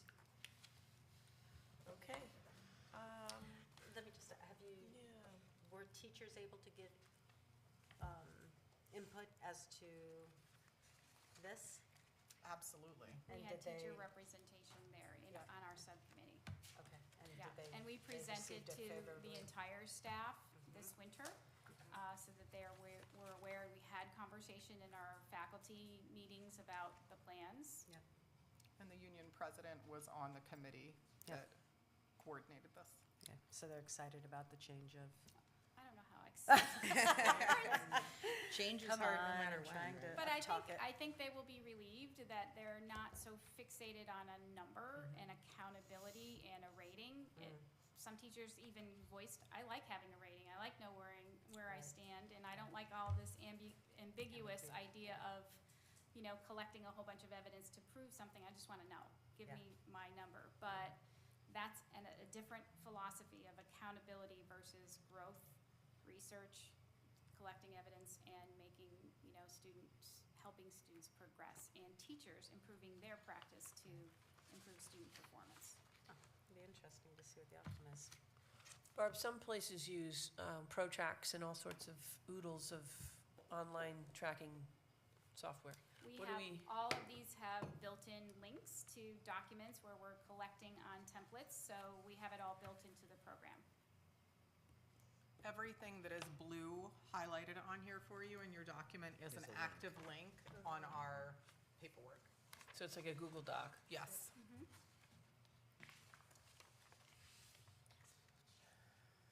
So we are asking the Board of Education to accept the review of practice 2024 model for Winchester.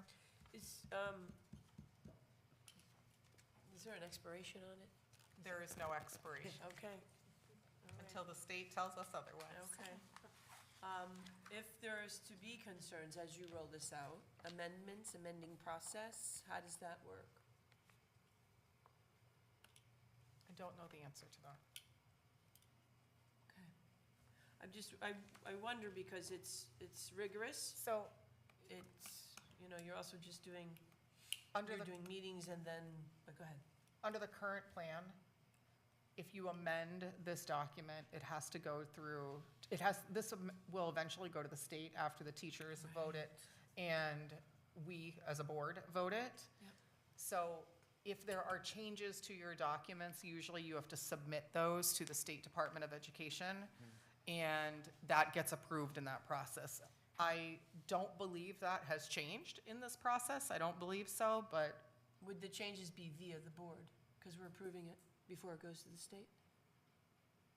it may need to be. We would need to investigate that should that scenario come to Okay. fruition. Okay.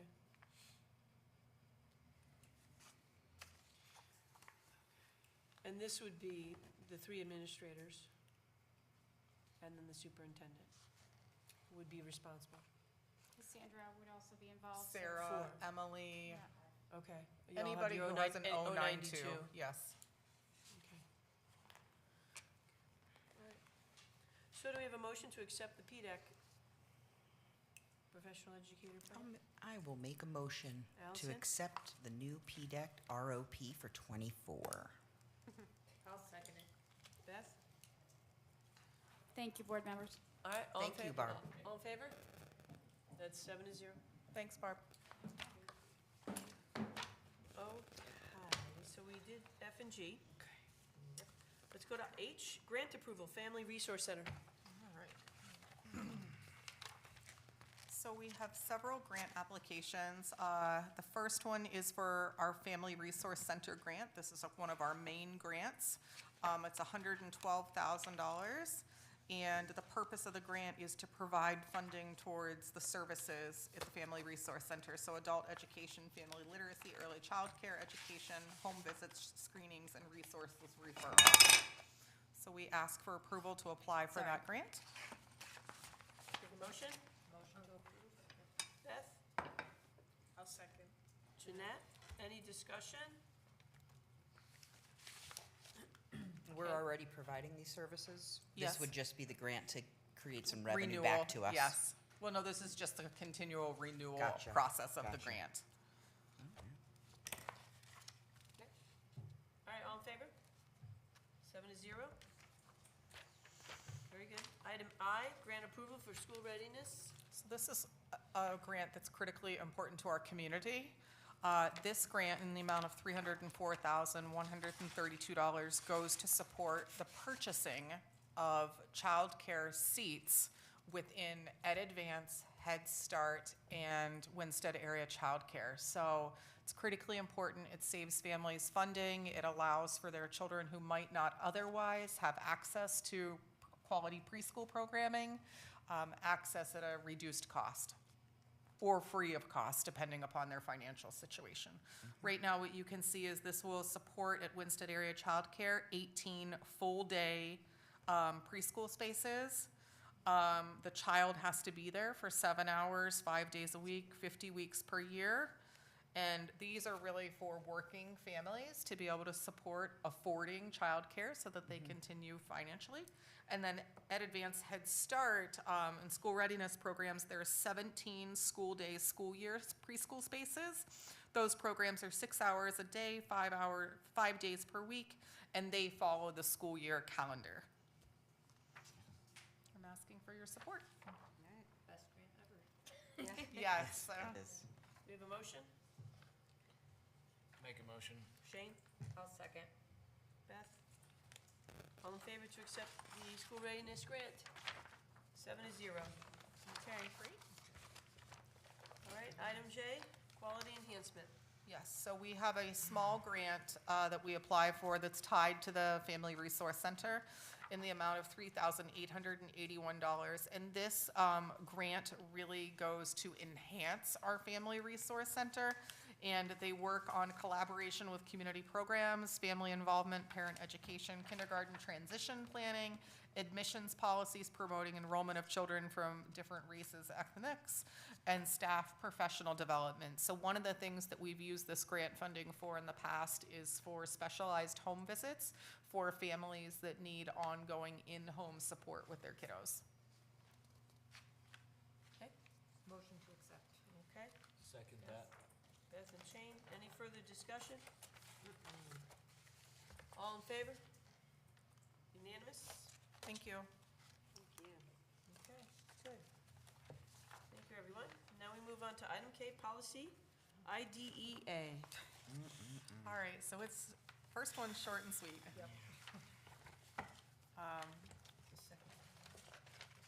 There it is with administrative regulations to be considered. You have all read this one, and it's only one of them.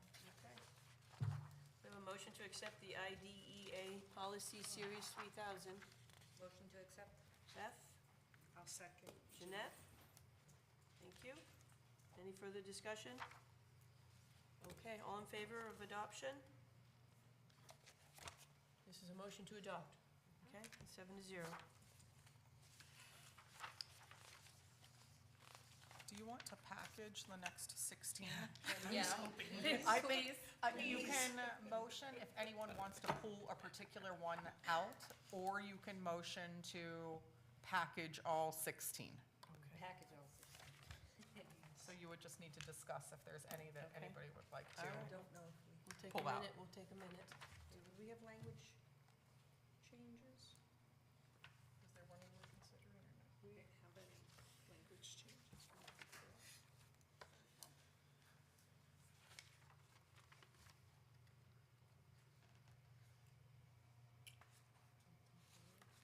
Any languages, any language changes or anything to pull out? Nope. Okay, That we, all right, I so, would be fine with packaging them. all right, we're then gonna move to making a motion to accept all 16 policies as presented in the 4,000 series for final approval. And you're moving to implementation, To correct? implementation, correct. I'll make that motion, Renee. I'll second that. Shane? Other further discussion?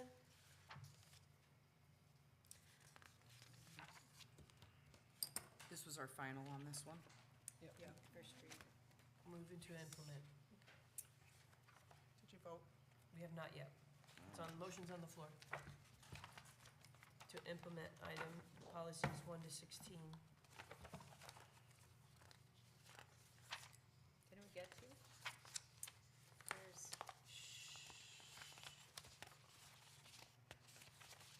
Remember, these are Shipman and Goodman policies.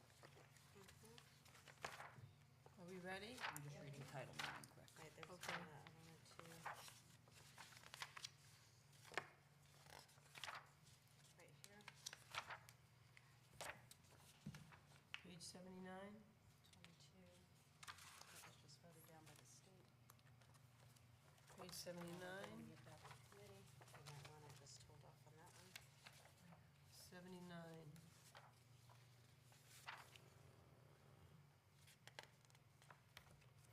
Bullet number 1, 2, 3 under note.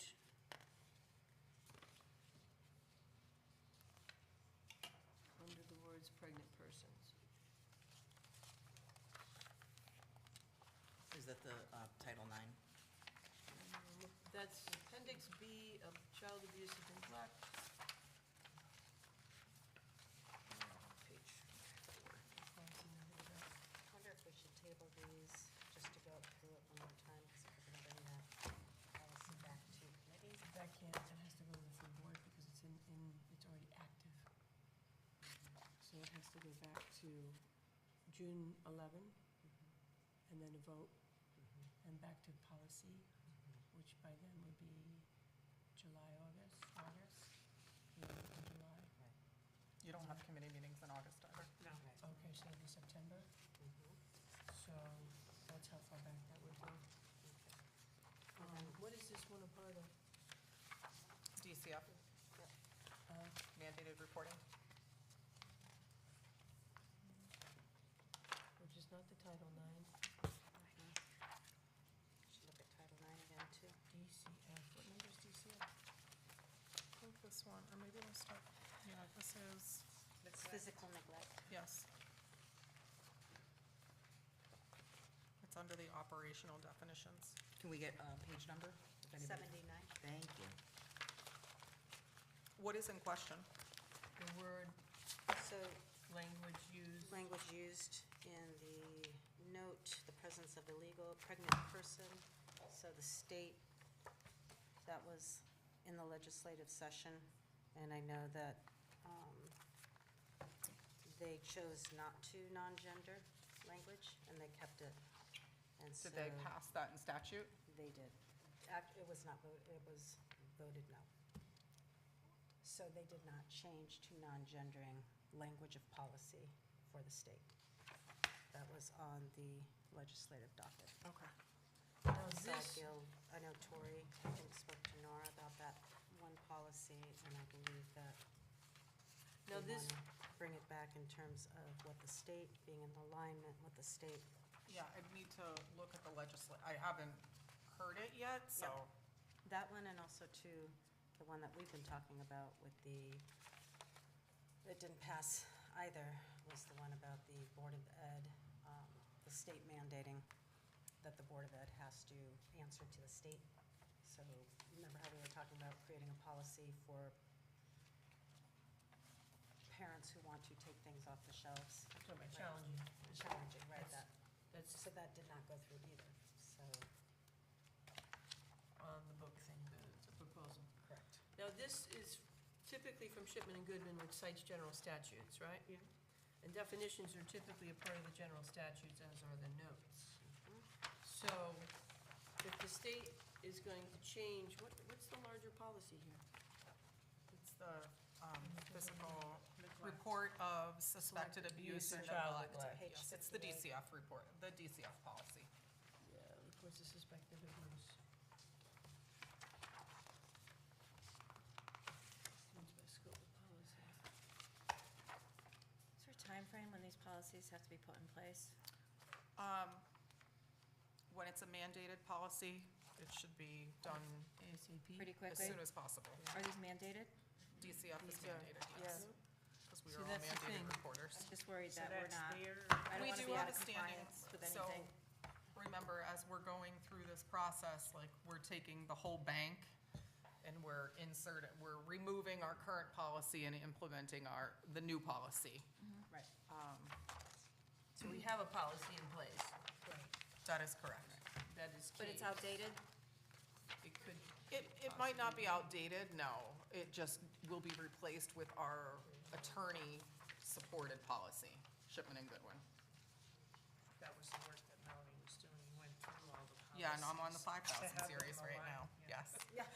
So the policy that's in here is from Shipman and Goodman? That is correct. Yes. Okay. what item is it under policy series? I mean, if you can give me a number Oh, here. yeah, I'm sorry. Just let me see.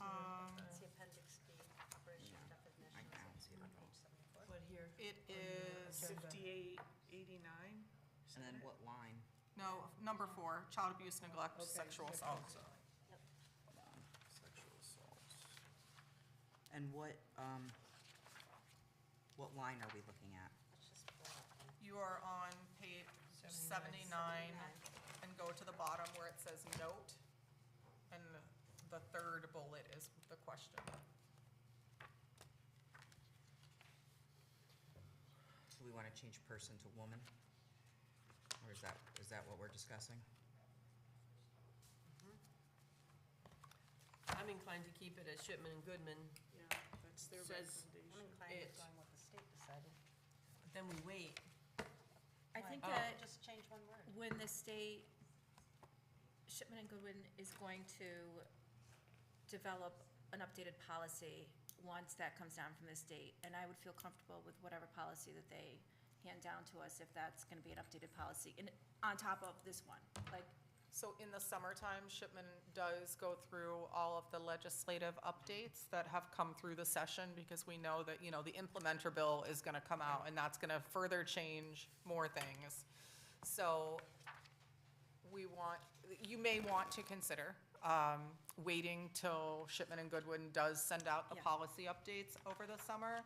So it's just a consideration for you, but they will update anything that has changed in statute in their policies, and then They the would come board back to would us. come back, you would come back to it as a I board. would feel good about that, because if that in fact, like, happened, and I don't know whether it did or not, but, I mean, I just feel like then they're gonna update it anyways, So right? we're tabling it?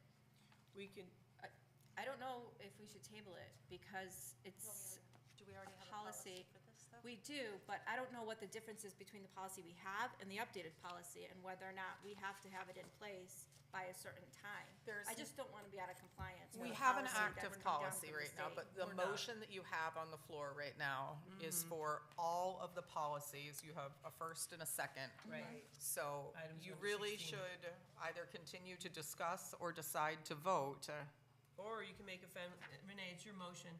to remove it. Right, you can make a friendly amendment to your own motion to remove item 4, child abuse and neglect, for a future or for the next board meeting. But the one I thing don't you wanna make can't that do motion. is forget to do this policy Right. down the road. Yeah, I don't wanna make that motion, because I'm exactly concerned about that right there. forgetting to come back to it. And the fact that this, based on what the state legislation session happened, then they're going to, They're gonna Shipman and update Goodman it is gonna anyway. update it, it's gonna come across our table again. I'm positive. Can we accept it with a change? We could, Can But we though, because typically- it's this, typically we don't, because these are Shipman Well, and we're not Goodman changing the policies. policy, we're changing the word person to woman. I believe that was the concern. And in the past, we haven't, because we were in compliance, or at least Shipman Goodman, we presumed was in compliance with the state. I don't know if that's been fully adjudicated yet, though, regarding the new Title IX policies that are supposed to be coming down in August. So then, so, if we wait until policies are ready from the state, Or that just becomes a change the problem. one word. Because we're gonna come back to that policy come September, so. But if the new policy says person on it, we'd have to go through that again, right? can we just like, Right, there's a motion on the table, right, I'm not changing it. right. I wanna accept all these 16, Okay. as That is. way too. Then we're gonna revise Yeah, them, we're gonna amend it. update them when we Right. get new policies from the state of Connecticut based on their Right, new mandates, they always have them. And so we can either like not vote on it, or we can go on to some other motion, but we should probably take care of the motion that's on the table, no? We can, you can add. If you wanna make an amendment to it that's unfriendly, I don't you wanna would be need to, unfriendly, Nora. well, that's what it would be called. We'd have to second it, To make an unfriendly amendment, I think, yeah, because friendly amendments are automatically accepted, we don't have to vote on those. or you can just automatically accept it, because it's made in a friendly manner. So, that's up to you I'm offering a friendly amendment. to take off the No, fourth, friendly, to take the fourth off the list? or just amend the one word, because it's gonna, that policy is gonna come back, and it's, thank you, the Democrat Black Caucus and the Democrat Latina Caucus for deciding to side with, and they were the pushing vote to not non-gender language. So I feel, and I know Tori spoke to you about the pregnant person policy, if we're going to revisit that, we might as well start here. And you're saying we can't revisit it until September. I say we just get it done now. Or you could And- get this also on the agenda in September. We could, Why don't we do but I that? also feel like, Renee, I don't want to forget this policy, right? So, Something tells me you won't. well, I'm sure you will remember. you never know. So I think that, we could I would recommend we just move the 16 and then, You have a motion on the floor right Right, now. right. So you Yeah. have to We vote. have to vote on it. And Yeah. if you're looking to do something different, you have to vote it down. right, okay. So So you we'll have a move- motion we'll on the move- floor to Right. accept as written right now. All 16 as written, Right, Right. not changing it. all right. We'll move the vote.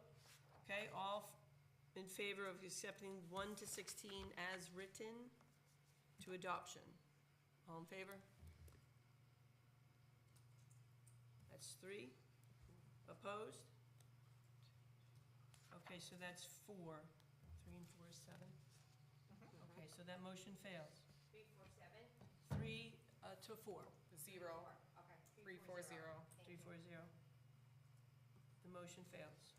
So now, Right. New motion. Now we need you your need a new new motion. motion Right. to signify which policies you do want to approve.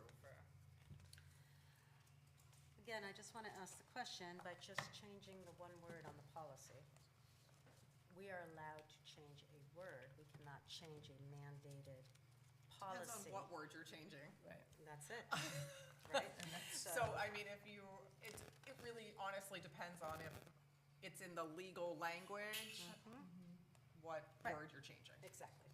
Like inadequate food, malnutrition, that could not be Right. changed on page So 78. you would have to make a motion with the So I'm gonna caveat. make the motion that we change on policy child abuse, neglect, and sexual assault, that we change pregnant persons to pregnant women, and then we accept it as a bundle and we vote on it. This is the same page, Yes, ma'am, 79. 9. This way I don't have to remember come September.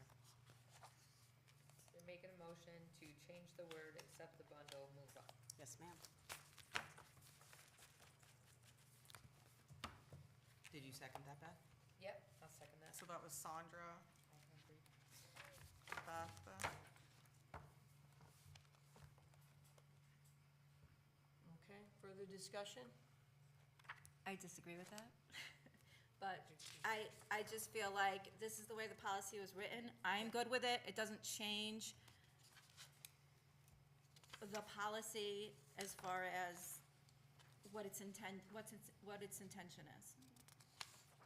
So I think we should keep it as is, but that's just my 2 cents. I would have to say that as a community, one of the things that we need to do is we do need to, one of the reasons why we went to Shipman and Goodin is because of their language being up to date. And clearly, this is seemingly a partisan divide in our community. I do want to say, and I'm going to tell you like it is, we need to be an inclusive community. It needs to send a message because this is an employment policy as well. But in this particular case, it's about protecting citizens, and we are a public school. We have the interest of everybody in this community, and I think that's important to send that message. I agree. Okay, I just want to reiterate that this is not to discriminate against any group, but as was written, and I really didn't think we were going to get into this, but I guess we are. As a school district, we need to recognize that science exists. And, you know, if this is one of the stands, then I am willing to make it. It is not against any, but I remember when we had this discussion months ago, one of the board members, and I know what it's referring to is that men can get pregnant, and again, I would like to know how that happens, and how the ensuing baby is delivered. With that I being hear what you're saying, but this with that being policy is said- so, okay, go ahead. With that being said,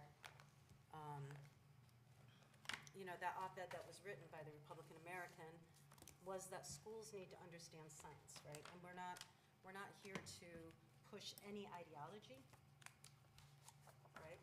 We are here to understand that there needs to be an example set. It is not to discriminate against any group, but there is an understanding of basic biology. That's it. That is discriminating, though. I would beg to I differ, think that but I just understand what you're getting saying this today. policy passed Yeah. is the important part. Yep. Mhm. We have to focus on that part. Right. Yep, well, that's what Um, that's why I didn't We want to can get into agree it. to disagree on this, but we still need to go And- forward. and And it- if legally we don't do it that way, that also leaves us open to being sued. I don't know about that because it hasn't been adjudicated yet. It hasn't reached the Supreme Court yet. Okay, and also, like, based on what you had said earlier, the state has already made their decision regarding this anyways, correct? Yes, that we're not gonna We're going to non-gender. see probably an updated policy. Right, But for right now, I think we should just keep it as. Okay, but my motion still stands on the floor, and I will Right. say Yeah, too we gotta that vote. back in the day, Right. we were, once the mask mandate was rescinded, we had already decided that as a board, we had voted before the state made their decision, right? And before it became official, because we were taking a stand. So, It's like a month before. yeah, so the state has made this decision. And again, I thank the two caucuses, but my motion is that we just change the one word and move on. Any further discussion? Okay, so the motion is to move all 16 items with the language change on item 4, which is on page 79, from pregnant person to pregnant woman. Okay? All in favor? Pregnant.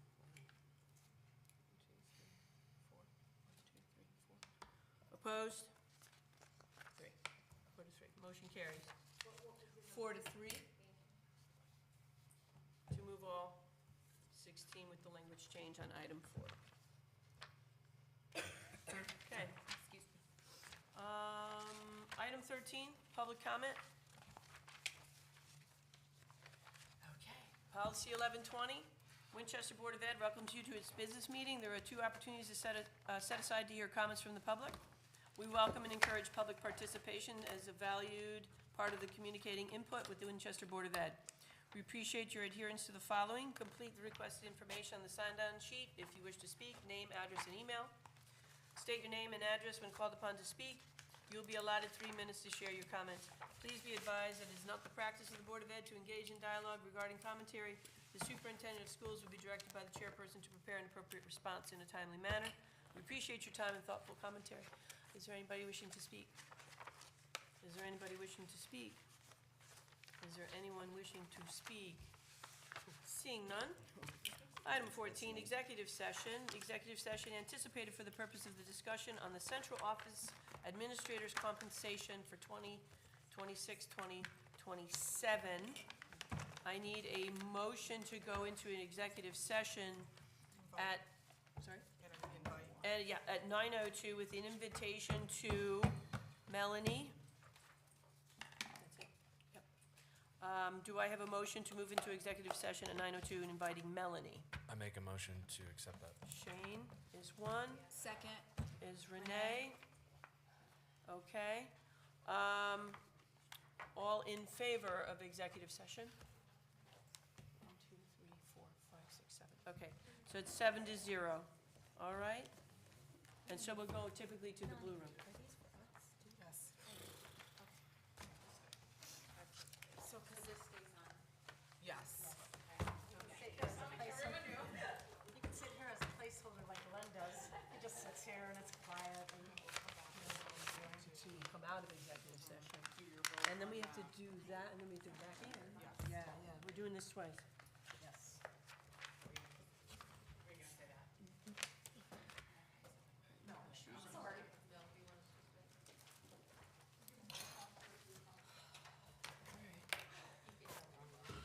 is, that's gonna be a long one. Alright, so, I just leave my wallet here, I have my wallet here. Barbara, you staying? I think so. We motion to go out, and you'll watch me.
No, make a motion, move out of executive session, and it has to be seconded, and then we'll do our things. My eyes hurt. Nice bag. This chair, I like your bag. I always have to move my chair in Oh, this that, I direction can't because stand of that. this stupid Wire, that's why it all has to move over there, and it widens to employ We're gonna 9 say it people out now. and a guest, so 10. Over there, this doesn't become an issue, and you put the camera over there, so everybody in the community can see everybody, as opposed to the person who hides back there. Okay. motion to come out of executive session? Okay, make a motion at 9:41, but that's Yeah, probably. I make a motion to come out of executive session at 9:41. Thank you. I second, All in favor? unanimous, 7-0. Okay. I make a motion to approve the business manager's 2026-27 contract. 26-27 contract for the amount 2.5% Of- increase, 2.25.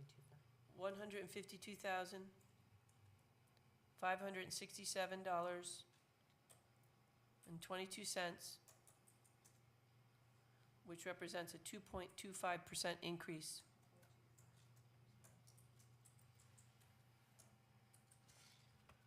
I second that motion. Beth? All in favor? That's unanimous, 7-0. 2.25%. Okay. I make a motion to approve the Director of Special Ed wage amount for the contract year of 2026-27 of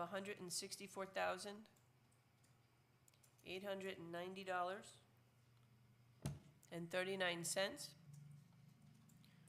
for an increase of 2.25%. 2.25%. I second that motion. Beth? All in favor? 7-0, unanimous.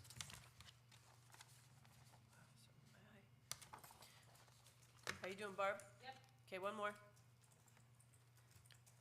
I make a motion to approve the assistant to the Director of Special Education, the wage increase contract for the 2026-27 school year for the amount of $118,000.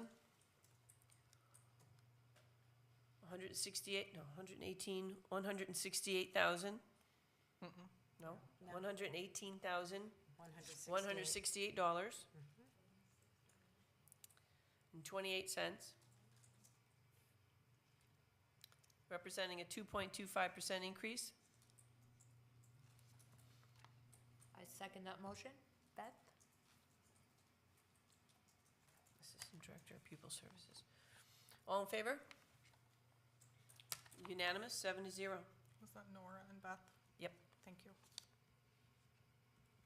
They're all Nora and Beth. Okay?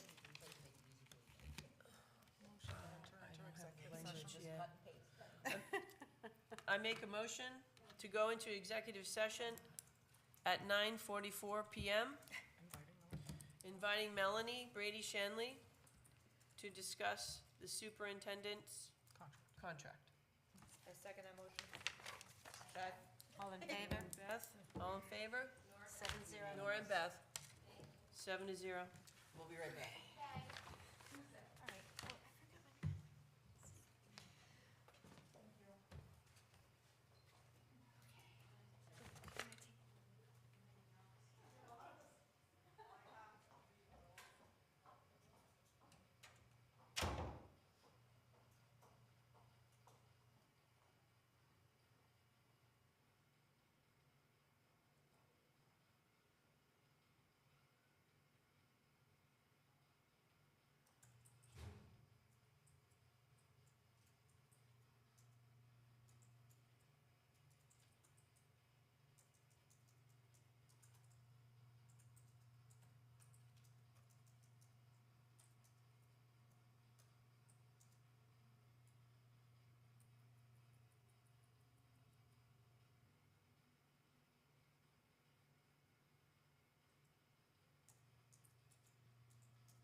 need a motion to come back from executive, come back from executive session at 9:57, out of executive session. I'll make a motion, Allison. Allison, Second, Renee? Renee, all in favor of coming out of executive session? 7-0. I'll take a motion for adjournment at 9:58. I will make that motion. Sandra, Beth, adjournment, all in favor? 9:58. Sandra and Beth. Thank you, Barb. That's unanimous. Thank you, everyone. Good night. Got down, we gotta go. All right.